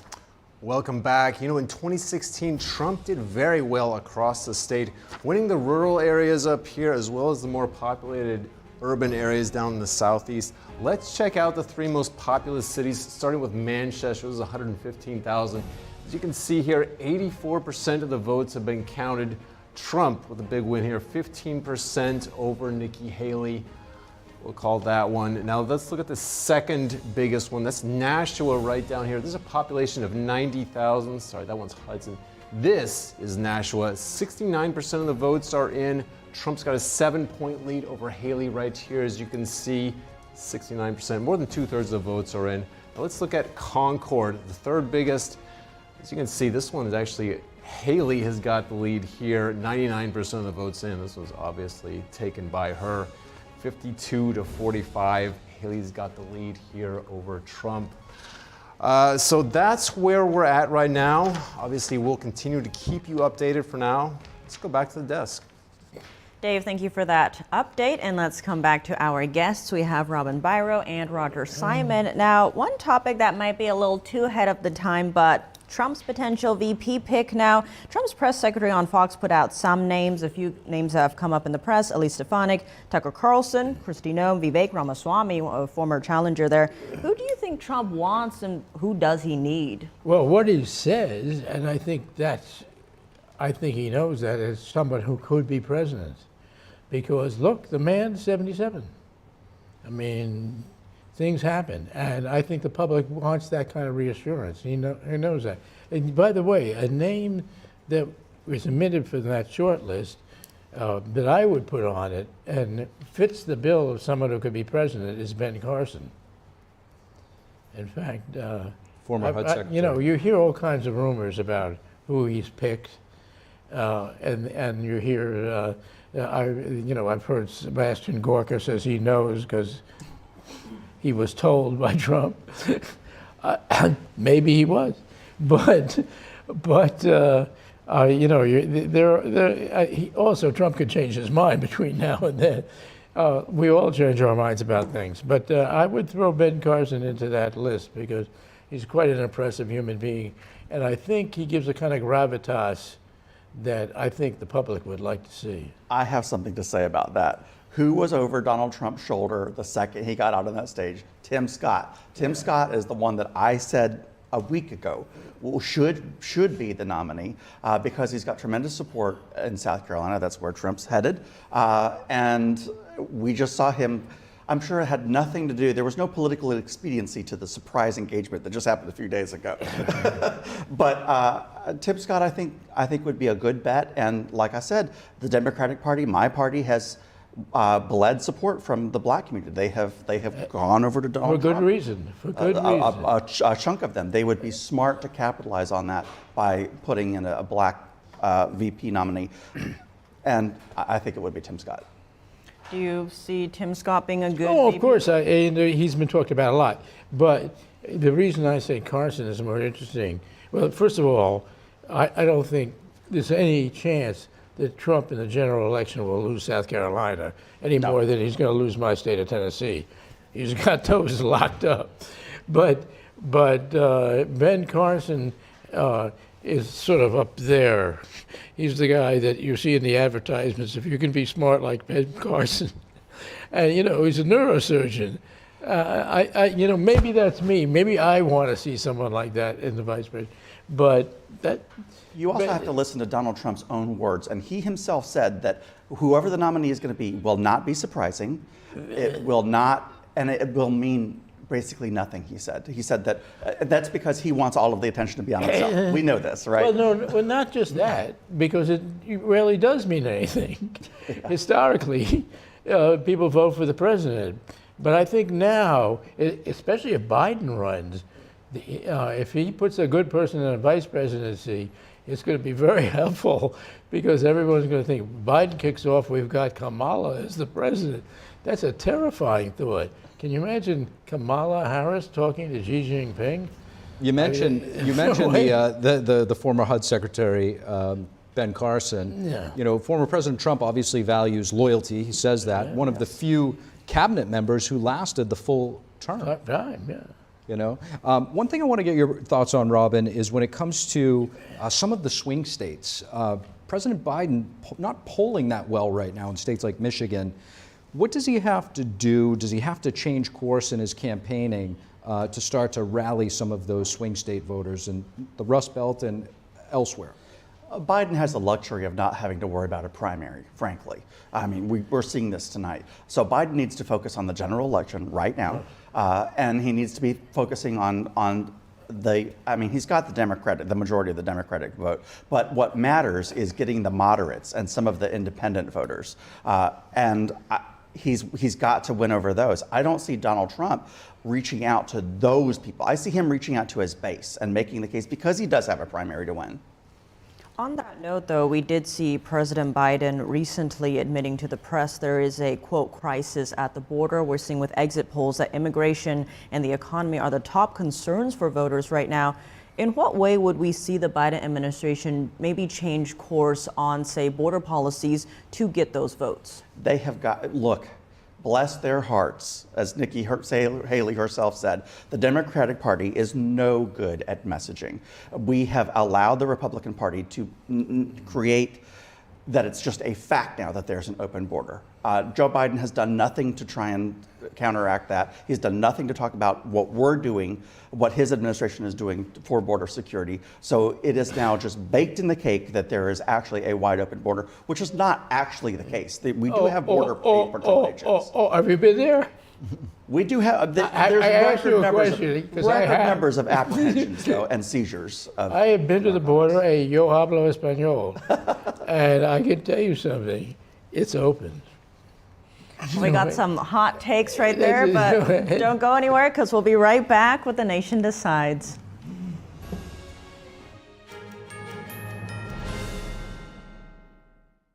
I go by Jackie. I'm 44 years old.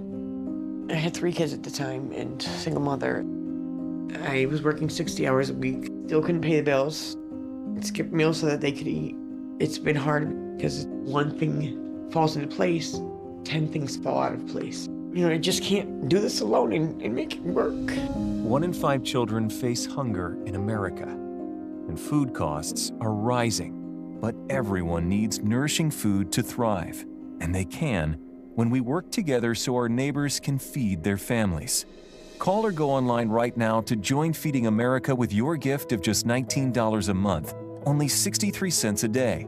Together, thanks to a nationwide network of food banks, dedicated volunteers, and the monthly support of people like you, we can fill plates with nutritious food for families across America. One day my mother came over to my house and said, "There's a meeting at the pantry." I said, "Okay," and I went. There were some ladies in there. They were from the food bank. They asked several questions. Some of those were about me and my story, but it helped me to open up a little bit. We're getting closer to the day when no one in America faces hunger, but we can't do it without you. Call or go online now. Visit helpfeedingamerica.org and give $19 a month, just 63 cents a day.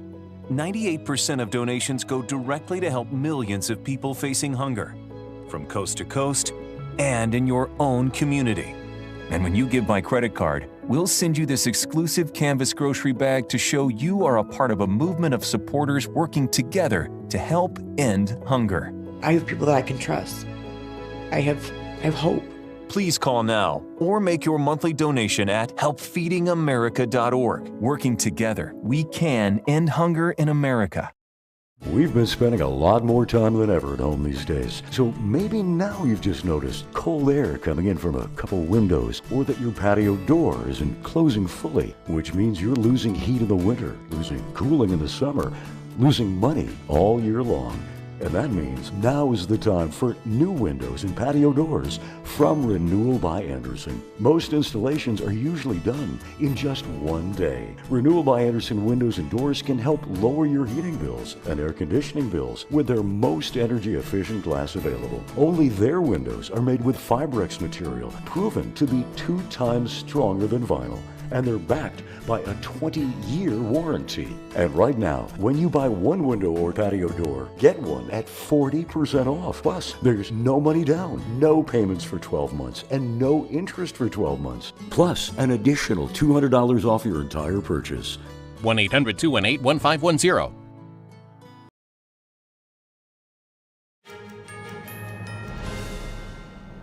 Welcome back, and thank you for following our special coverage of the New Hampshire primary on NTD's The Nation Decides 2024. And now let's go check in with Iris Tao with more on her on-the-ground reporting. What is the latest over there, Iris? Good evening to all of you. So as you can see, the room is pretty much emptied out behind me at this Trump campaign's watch party here in Nashua, New Hampshire. Trump gave a rather short speech. The crowd was very excited, taking pictures, of course cheering, and of course celebrating Trump's victory tonight. And meanwhile, Trump just took to social to again take aim at Nikki Haley, saying Nikki Haley came in last, not second. Meanwhile, before Trump's speech, we actually talked to Vivek Ramaswamy, who later took the stage along with Trump tonight. We talked to him about what tonight's victory would mean for a general election and also about how unified the Republican Party is. Let's go listen. I think a win is a win for Trump. And one of the most important things is this actual New Hampshire primary, even though it's a GOP primary, is effectively like a general election model. And I'll tell you why. For the first time in history, what we're seeing right now, if the exit poll and other numbers are to be believed, for the first time in history, we have more Democrats and independents voting in a GOP primary than actual Republicans. And so that means this is effectively a general election testing ground. Many of those Haley voters saying they would vote for Biden in a general election. So in this case, I think a win is a win for Trump. And if he wins by a reasonable margin, that predicts a landslide in November. So this isn't an ordinary, excuse me, Republican primary. This is actually a test for the general election, and I think that Trump is going to come out with flying colors tonight. Speaking of general election, you are among the former rivals to Trump who are standing with him on stage this weekend. How unified do you think the Republican Party is right now, and is it unified enough for GOP to win in November? I think with the exception of Nikki Haley and a small number of her ilk, this party is already unified, and that's actually the message that we're seeing from the primary electorate across the country. There is a fringe of the party that has been propped up artificially by the influence of mega dollars in the Republican Party that does not represent the will of the electorate. But I think that that's already clear as day. What we're really seeing right now from Nikki Haley is effectively she's given President Trump a matchup that looks like what he's going to face against Joe Biden. And so I think whatever we see tonight, I think it's a good prediction of what we can expect to see in the general election, given that you have more Democrats and independents voting in this GOP primary than Republicans. That's more like a general election matchup. And so that's what I think makes tonight particularly interesting. And so I think any win for Donald Trump is a win. Anytime where he comes ahead, if he comes ahead, it's a model of what we're going to see in the general election. And I think what we're going to see is a decisive margin that predicts what we're going to see in November.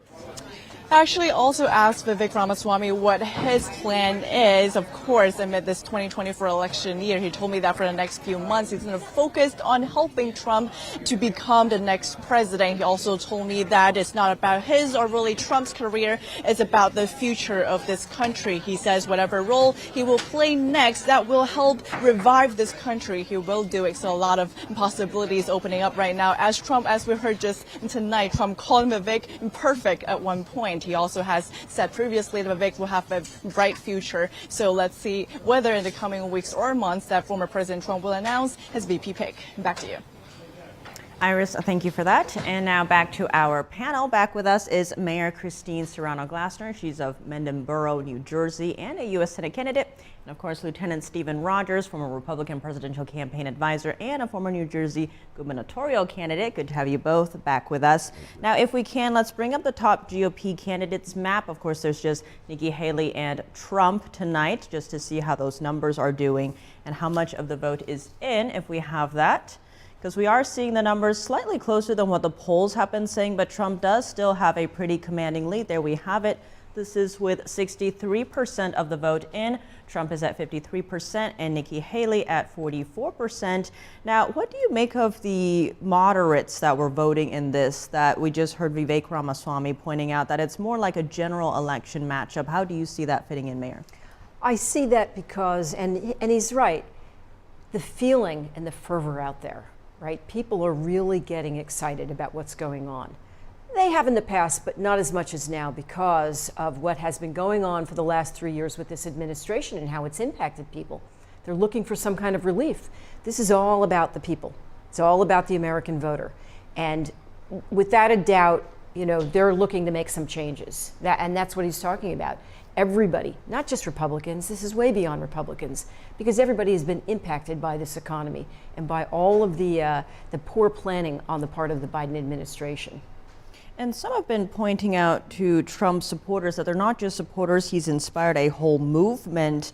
What do you see playing into that? What inspired this showing that we're seeing across the nation? The message that Donald Trump has given the American people from day one. It's a message of hope. It's a message with a vision. It's a message of the future. The other candidates, to be frank with you, haven't given that type of message, Republican and Democrat. And Donald Trump's message is not only for the hearing of Republicans, it's for Democrats, independents, Americans. And they're beginning to realize that this is the guy that's going to lead us into the future. Peace and prosperity. That's what they're looking for in stability. It's his message. On that note, Trump used to be a Democrat. I think when he was running in 2016, Megyn Kelly was like, how long have you been a Republican? Because he was really standing out against the established Republican Party, especially on policies like the border, trade, foreign policy. How do you see that aspect playing in? Because Trump really did bring in so many moderates, independents, even many Democrats, and people who didn't vote for 30 years came out to vote for him. Has that message stayed consistent since 2016? Well, two other guys I know were Democrats before they became Republicans. One was Ronald Reagan, and another was Steve Rogers. And the fact of the matter is that those of us who were Democrats during the JFK days saw a charismatic leader in John F. Kennedy. But after Kennedy, things started to go downward and came along Ronald Reagan. And he excited the people. He brought hope to the people, a future. Reagan's gone, well, we slide back in, and who shows up? Donald Trump. And he gives that same consistent message. You got to remember one thing about President Trump. He hasn't wavered one bit on his message of hope, peace, prosperity, and security for the American people. That's why you have that reaction to it. And Meier, do you agree with Captain America's statement here? Captain America knows best, absolutely. You know, what's interesting about tonight is it is this continuation and it's building. And the momentum is building, and you can feel it. I wish Nikki Haley would go ahead and make the decision because it's going to be painful to watch this play out. Robin said before, earlier in this program, that the money means something. With the money that she has in her war chest, it's really not enough for a path to victory. This is what we need. We need everybody to coalesce around, and we need Donald Trump, President Trump's message to have an opportunity to grow so that people can see exactly what it is the future is going to bring and how the economy can be improved. He said it himself, drill, baby, drill. That's step number one. Meier, I want to shift gears to something that the former president alluded to and pointed out in his victory speech here tonight, which is the issue of election integrity.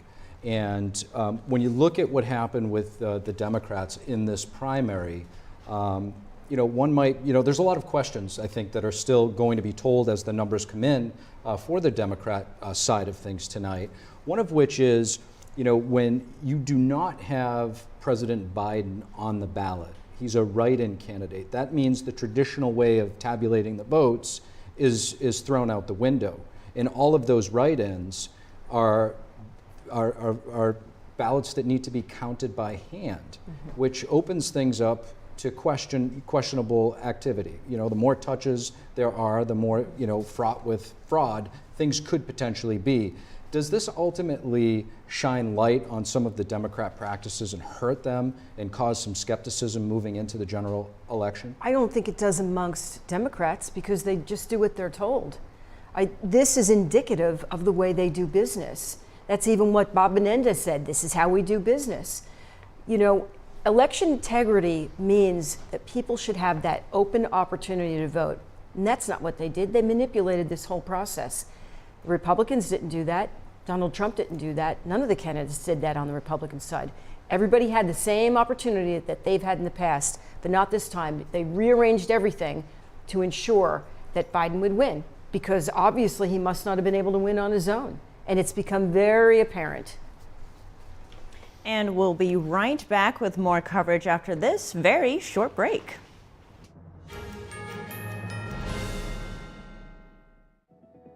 Do you feel the bills getting higher and higher every time you check out at the supermarket?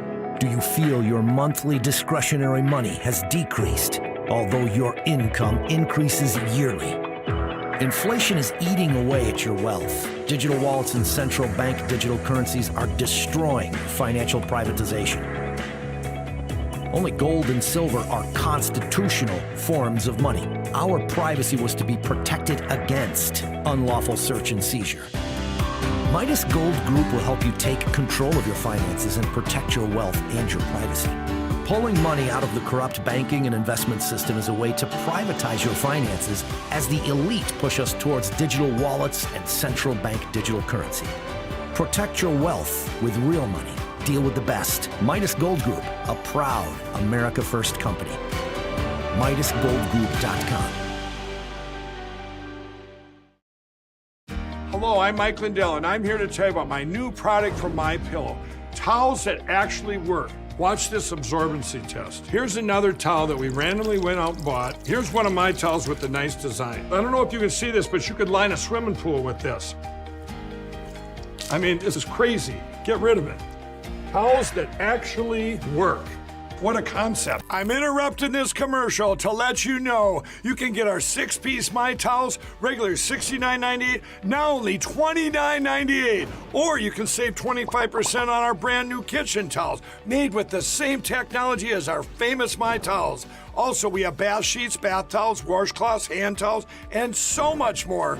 And the best part, with your promo code, your entire order ships absolutely free. So go to mypillow.com or call the number on your screen. Use that promo code to get deep discounts on all My Towels. And for a limited time, your order ships absolutely free.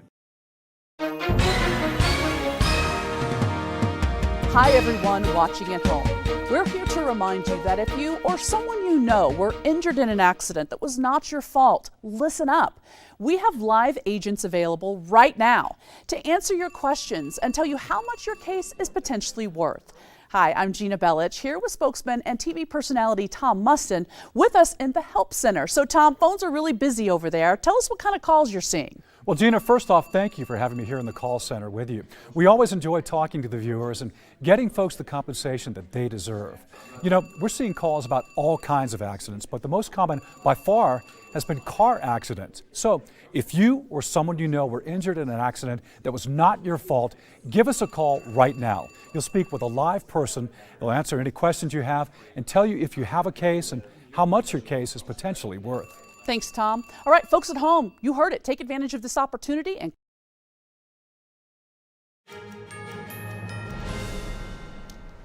welcome back to The Nation Decides 2024, our special coverage of the New Hampshire primary. We're joined by Mayor Christine Serrano-Glasner and Lieutenant Stephen Rogers. Lieutenant, let's continue our discussion about election integrity. Moving forward, you know, we have a lot of elections. It's refreshing to see the results coming in the night of tonight in the Republican primary.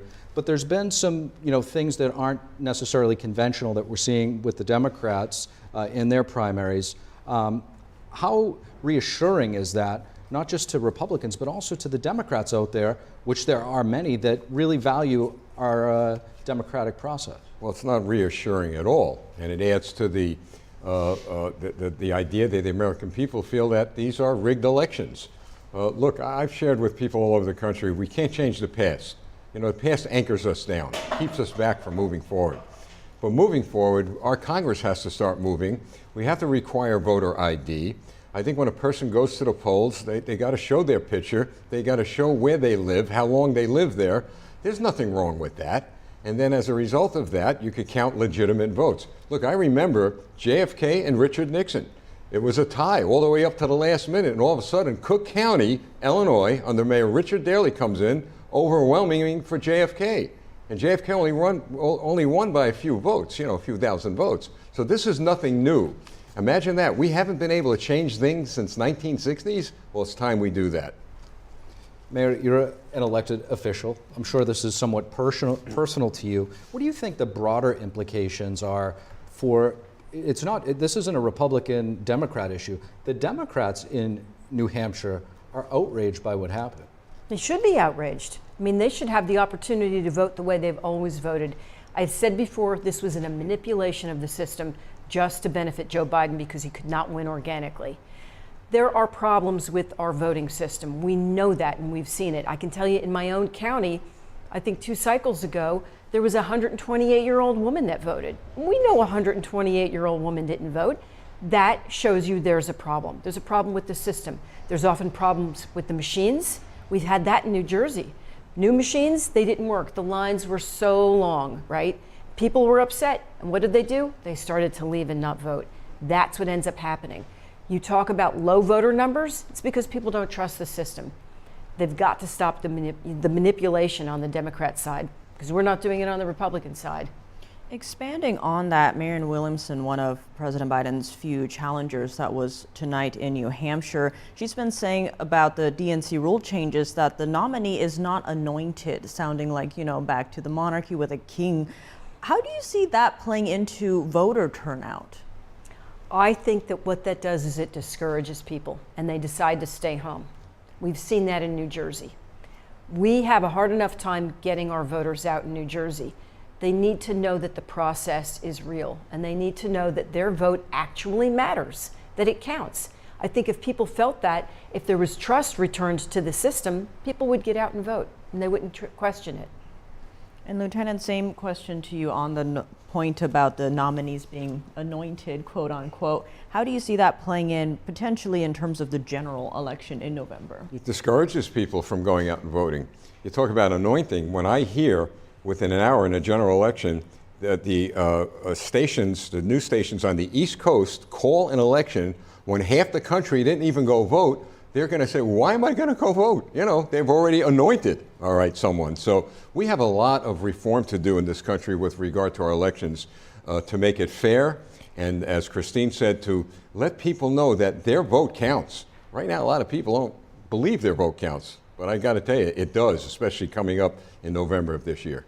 And what are the changes that we would need to see so that that trust is returned to the public? Well, like I said before, you need voter ID. We have to know who's coming to the polls. I want to see somebody's picture to make sure that's the person that's voting. Let's find out how long have they lived at the address they say they lived at. And especially in primaries, do we have independents, Republicans voting in a Republican primary? Do we have Democrats who 6 weeks ago or a week ago changed their affiliation? So those are the reforms we need to make.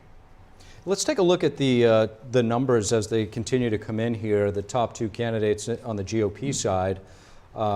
We have 68, almost 70% of the votes in. Looks like there's a little bit of separation now being created. We're at about 7.5 to 8.5. Now you're looking at about a 10-point spread here with former President Trump, 70% roughly in. So with these numbers in mind, with everything that we've seen tonight with Senator Tim Scott and others on stage with former President Trump, what does this New Hampshire primary tell us about the current state of the Republican Party? Well, hopefully what this tells us is that the Republican Party is coming together. That's what we need to see. We do not need the divisions that we saw in 2016 that continued and really did some damage to the country because they did damage to the Trump administration. We need folks to stop the shenanigans and come together. Tonight was an historic night for President Trump. It really was. I said it before. He is the first candidate in history to win 3 New Hampshire primaries. He's also the first non-incumbent to win both Iowa and New Hampshire. People need to pay attention to that. That is the voter that spoke. And so all of the Republicans that were, frankly, anti-Trumpers in the past, they need to stop. They need to analyze. They need to ask themselves, why did they feel that way? If it had to do with tweets, well, guess what? He's really changing that dynamic. And they need to, realize that he wants peace and prosperity. He said it himself. Living well is the best revenge. He's not interested in revenge for any of this that's gone on, Russiagate, any of it. He wants the best for the country, and I hope people really listen to that. Right now we're going to bring it over to NTD's Dave Martin, who's over at the Data Hub, to check in with Dave. Dave, what do you got? Welcome back. Well, you know, the night is almost done, but let's look at the 3 most populous cities again, starting with Manchester here. This is a population 115,000 here.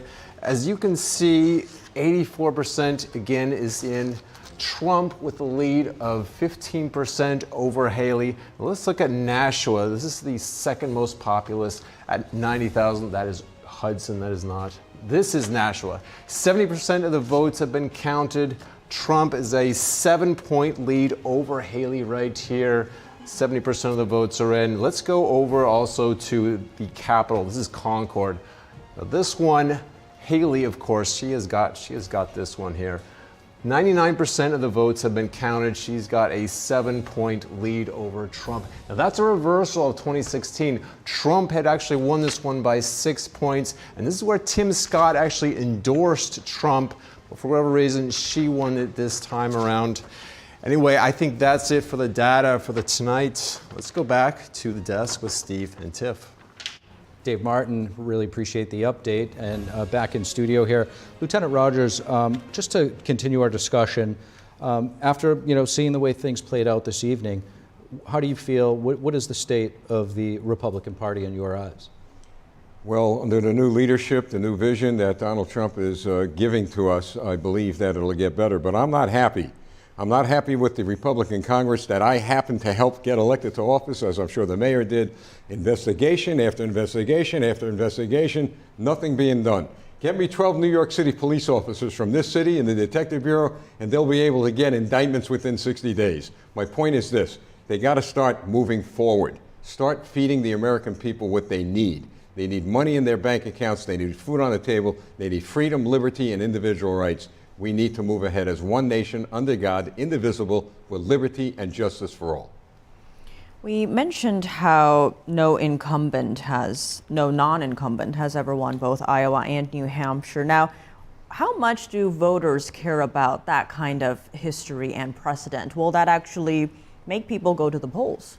I don't know that voters pay attention to that sort of thing. Certainly on a night like tonight, we're paying attention to it because it just adds to the excitement to see that there were some records broken. I think that people will pay attention because, he has won 2 in a row. He's going to win Nevada. He's going to win South Carolina, Nikki Haley's state.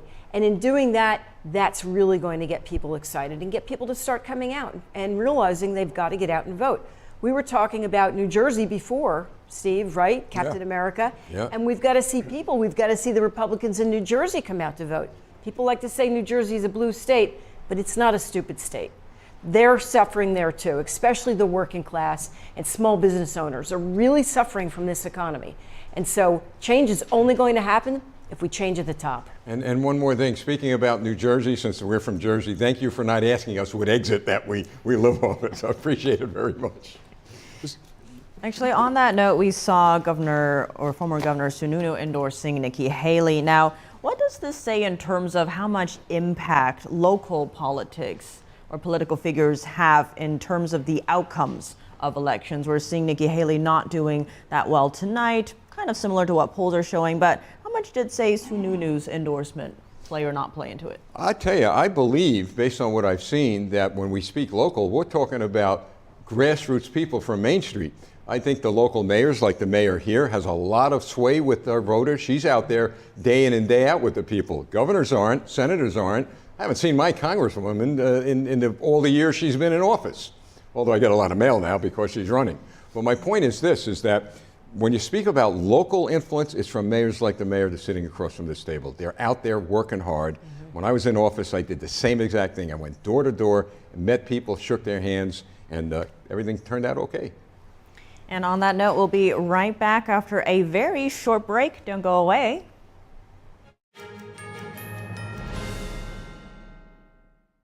The highest art is beautiful, breathtaking, timeless, and moving. Experience art with 5,000 years of history. inspired by the divine. Experience Shin As we naturally age, many people are getting zero amount of this incredible and unique substance. That's when we start seeing an impact in our joints, skin, nails, and even our digestion. People ask me, Dr. X, what is the #1 supplement I should be taking? My answer is multi-collagen protein. People's reactions to me, people were like, what are you doing? What is going on? You look amazing. You have a glow about you. What makes Ancient Nutrition Multi-Collagen stand out from other brands? 10 types of collagen. It's grass-fed, pasture-raised with vitamin C and probiotics. It's proven to reduce exercise-induced joint discomfort as early as day 1 and reduce joint discomfort rapidly, continuously, and persistently. It improves the appearance of crow's feet after 4 weeks and improves skin tone after 8 weeks. And it promotes hair thickness, growth, and a reduction in hair breakage. It has transformed everything from my hair. Like, my hair was starting to kind of just, come out, and I don't have that anymore. My skin feels amazing. Call the number on your screen and find out how to get a free bottle when you order, plus free shipping and our 30-day money-back guarantee. And as a bonus, we will include Dr. Josh Axe and Jordan Rubin's revolutionary book, Multi-Collagen Makeover, free with your order, plus free shipping and free returns. I have implicit trust in Dr. Axe because the plan worked. I'm living proof of it. This is the collagen protein that is backed by clinical studies. It's what my family uses, it's what I use, and I know you're gonna benefit in a big way as well. Love the results or get your money back. This special TV offer is not available in stores. Call the number on your screen or go online now.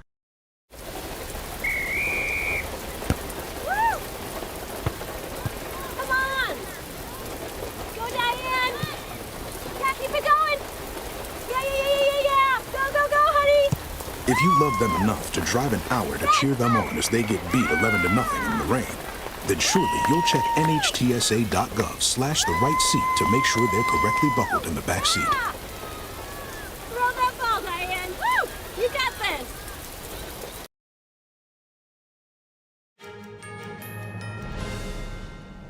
And we're back with more live coverage of the New Hampshire primary on The Nation Decides. I'm Steve Lance. And I'm Tiffany Meier. Let's turn our attention now to our guest, Robin Biro, former Obama Regional Campaign Director and Democratic strategist, and Roger Simon, author of American Refugees and Epoch Times columnist. Robin, as we look at these numbers here, they've shifted a bit. Trump at 54.5, with Nikki at 43, over 10% spread now. What do you make of this? As in the beginning of our discussion, we were saying, 5%, 6%, even 7%. Nikki was within that realm of staying where she wanted to be. Now we're seeing the numbers jump. Steve, I had my concerns, and at the beginning of the discussion tonight, I said it was going to be around 7%, and it's not. It's a wider spread than that. So I reached out to, one thing about campaign staffers, I'm Obama staff, we know each other, it's a small world, we stick together. So I texted a Nikki Haley campaign staffer and got her thoughts, and they said they're down but not out. She's got a lot of states to go. She's got a lot of money in the bank. And what they want to reiterate tonight that New Hampshire is a delegate state. So she's still walking away with a sizable chunk of delegates. And that's a good point, I think. Well, I would ask you to text her back, although it's kind of rude. Which states does she think she has a chance at? Yeah. I mean, I don't think it's a long list. We are seeing her do pretty well in terms of the moderates, and there's a lot of college towns in New Hampshire. I guess to the staffer's point, right? They're basically walking away with kind of what the Nikki Haley campaign wanted. In terms of the money, though, you're talking about earlier about the funds drying up eventually. How long is eventually? Soon. You're talking about $7 million. That's She's got to ride out the clock on that, but she's hoping to get more. It's always about getting more donations. She's hoping tonight with a strong finish that she'll get more donations, but frankly, she's got to court the never Trump people. And she's got to go after them hardcore by going after Trump a little bit more. She's been talking, I saw her interviews today all over the media, and she was talking out of both sides of her mouth. She'll say, oh no, he's fit to be president, but he's too old. But she's got to give more stronger attacks if she wants to get the money that's going to come in from those moderates. Because like I said, she's getting about 71% of the support now from moderates. Those are people who are not really that happy. Would you call the never Trump people moderates? I think they're just angry, But I know a lot. That's politics today. Who isn't angry? But last I checked before the broadcast, to the point of spending, Nikki had I believe it was a $4 million investment in a TV campaign in South Carolina. Oh, yeah. So surely with that kind of money, she thinks that it's worth spending some money there. Yeah, if she doesn't spend it there, she's not going to spend it anywhere. But the numbers in South Carolina for her look terrible. I've spent quite a bit of time recently in South Carolina. I was just at the Charleston meeting talking about my book, and I got to know a lot of the Republicans down there, and they're pretty much Trump people. I want to say something. When the campaigns die for pretty much one reason, they run out of money. Yeah. That's what happened to Ron DeSantis. When Nikki Haley runs out of money, there is no viable future for her. On that note, let's actually go to our reporter on the ground in New Hampshire, Iris Tao, who is at the Trump watch party in Nashua, New Hampshire. Iris, what do you have for us? Good evening to all of you. So as you can see, this room is pretty much empty right now after Trump's watch party is now over. And meanwhile, looking ahead to what Trump is doing in the coming days, Trump is expected to be back in the courtroom in New York tomorrow on Wednesday in a court proceeding involving former magazine columnist E. Jean Carroll. Trump is expected to testify himself in that courtroom. And he's going actually to also campaign in Las Vegas, Nevada this upcoming weekend on Saturday, where the Republican Party there is running a caucus on February 6th, which is about just in 2 weeks from now. And Trump is really continuing to toggle between the campaign trail and the courtroom here. But while Trump, as we heard tonight, is already projecting his victory in Nevada, Nikki Haley is focusing more on the next stop after Nevada, which is South Carolina. And Trump, meanwhile, saying he's confident he's going to go on to win both Nevada and South Carolina, of course, go on to win the nomination. Back to you. Iris, thank you for that update, and thank you for staying out there at the watch party, even though it looks like everyone else has left. Now back to our panel here with our guests. On the note of the money running out, how do you see Nikki Haley dealing with this? Is she going to just stay all in until the money runs out, or will she leave potentially before that? Will she get more donations? Well, years ago, some people asked me if I'd run for Congress in California when I was for a seat that was a Republican seat, so I might have won. And the reason I didn't do it is because I would be spending the rest of my life asking for money. And this is primarily, as Democrat, Republican, Independent, that's what they do. That's what they do all day long. It's it's one of the really bad things about our culture, because you wish they would be dealing with legislation, policy, foreign policy, all the things that you would think this is all about. But it's the search for money all the time. So the answer to your question is, I bet you, I don't know Nikki Haley, I've met her, but I don't know her, that she's on the phone right now, looking for money. I guarantee you she's on that, making those calls for more donations. She has to, if she wants to be viable. And like I said, she's got to capitalize on tonight. It was a respectable finish, but not the finish she needs to draw on the big dollar donations that she needs, really. Speaking of the money, Nikki's actually come under fire for taking money from prominent Democrats. I think you mentioned that earlier. I want to talk to you about the tit for tat that former President Trump and Nikki Haley have been going at each other, both calling each other the establishment, candidate. You know, Trump says she's a neocon. She says that, you know, just look at all of the endorsements from Trump with all of the members of Congress from her state. So who is the establishment candidate?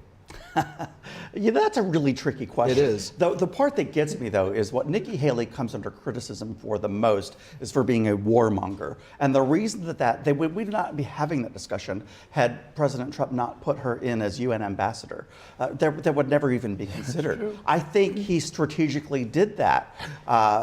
He thinks a few steps ahead, though, because they're using that against her very effectively now, calling her a warmonger. We'd never have had that conversation had she just been governor of South Carolina. Well, you know, I think you're right about it, but I don't think he was thinking those steps ahead. You know, the reason is, I think she was good as the UN ambassador, by the way. I think she did a good job. But I think the greatest weakness that Trump had in his first administration was he made so many errors in selection of people. And he sort of admits that. So, no, I don't think he was thinking in that kind of three-dimensional chess then, but he might be now. I don't, that's different. And that does conclude our first primary of the year. We'll be covering more of this election cycle here on The Nation Decides 2024. Super Tuesday's not too far away. I'm Steve Lance. And I'm Tiffany Meier. Until next time, and good night.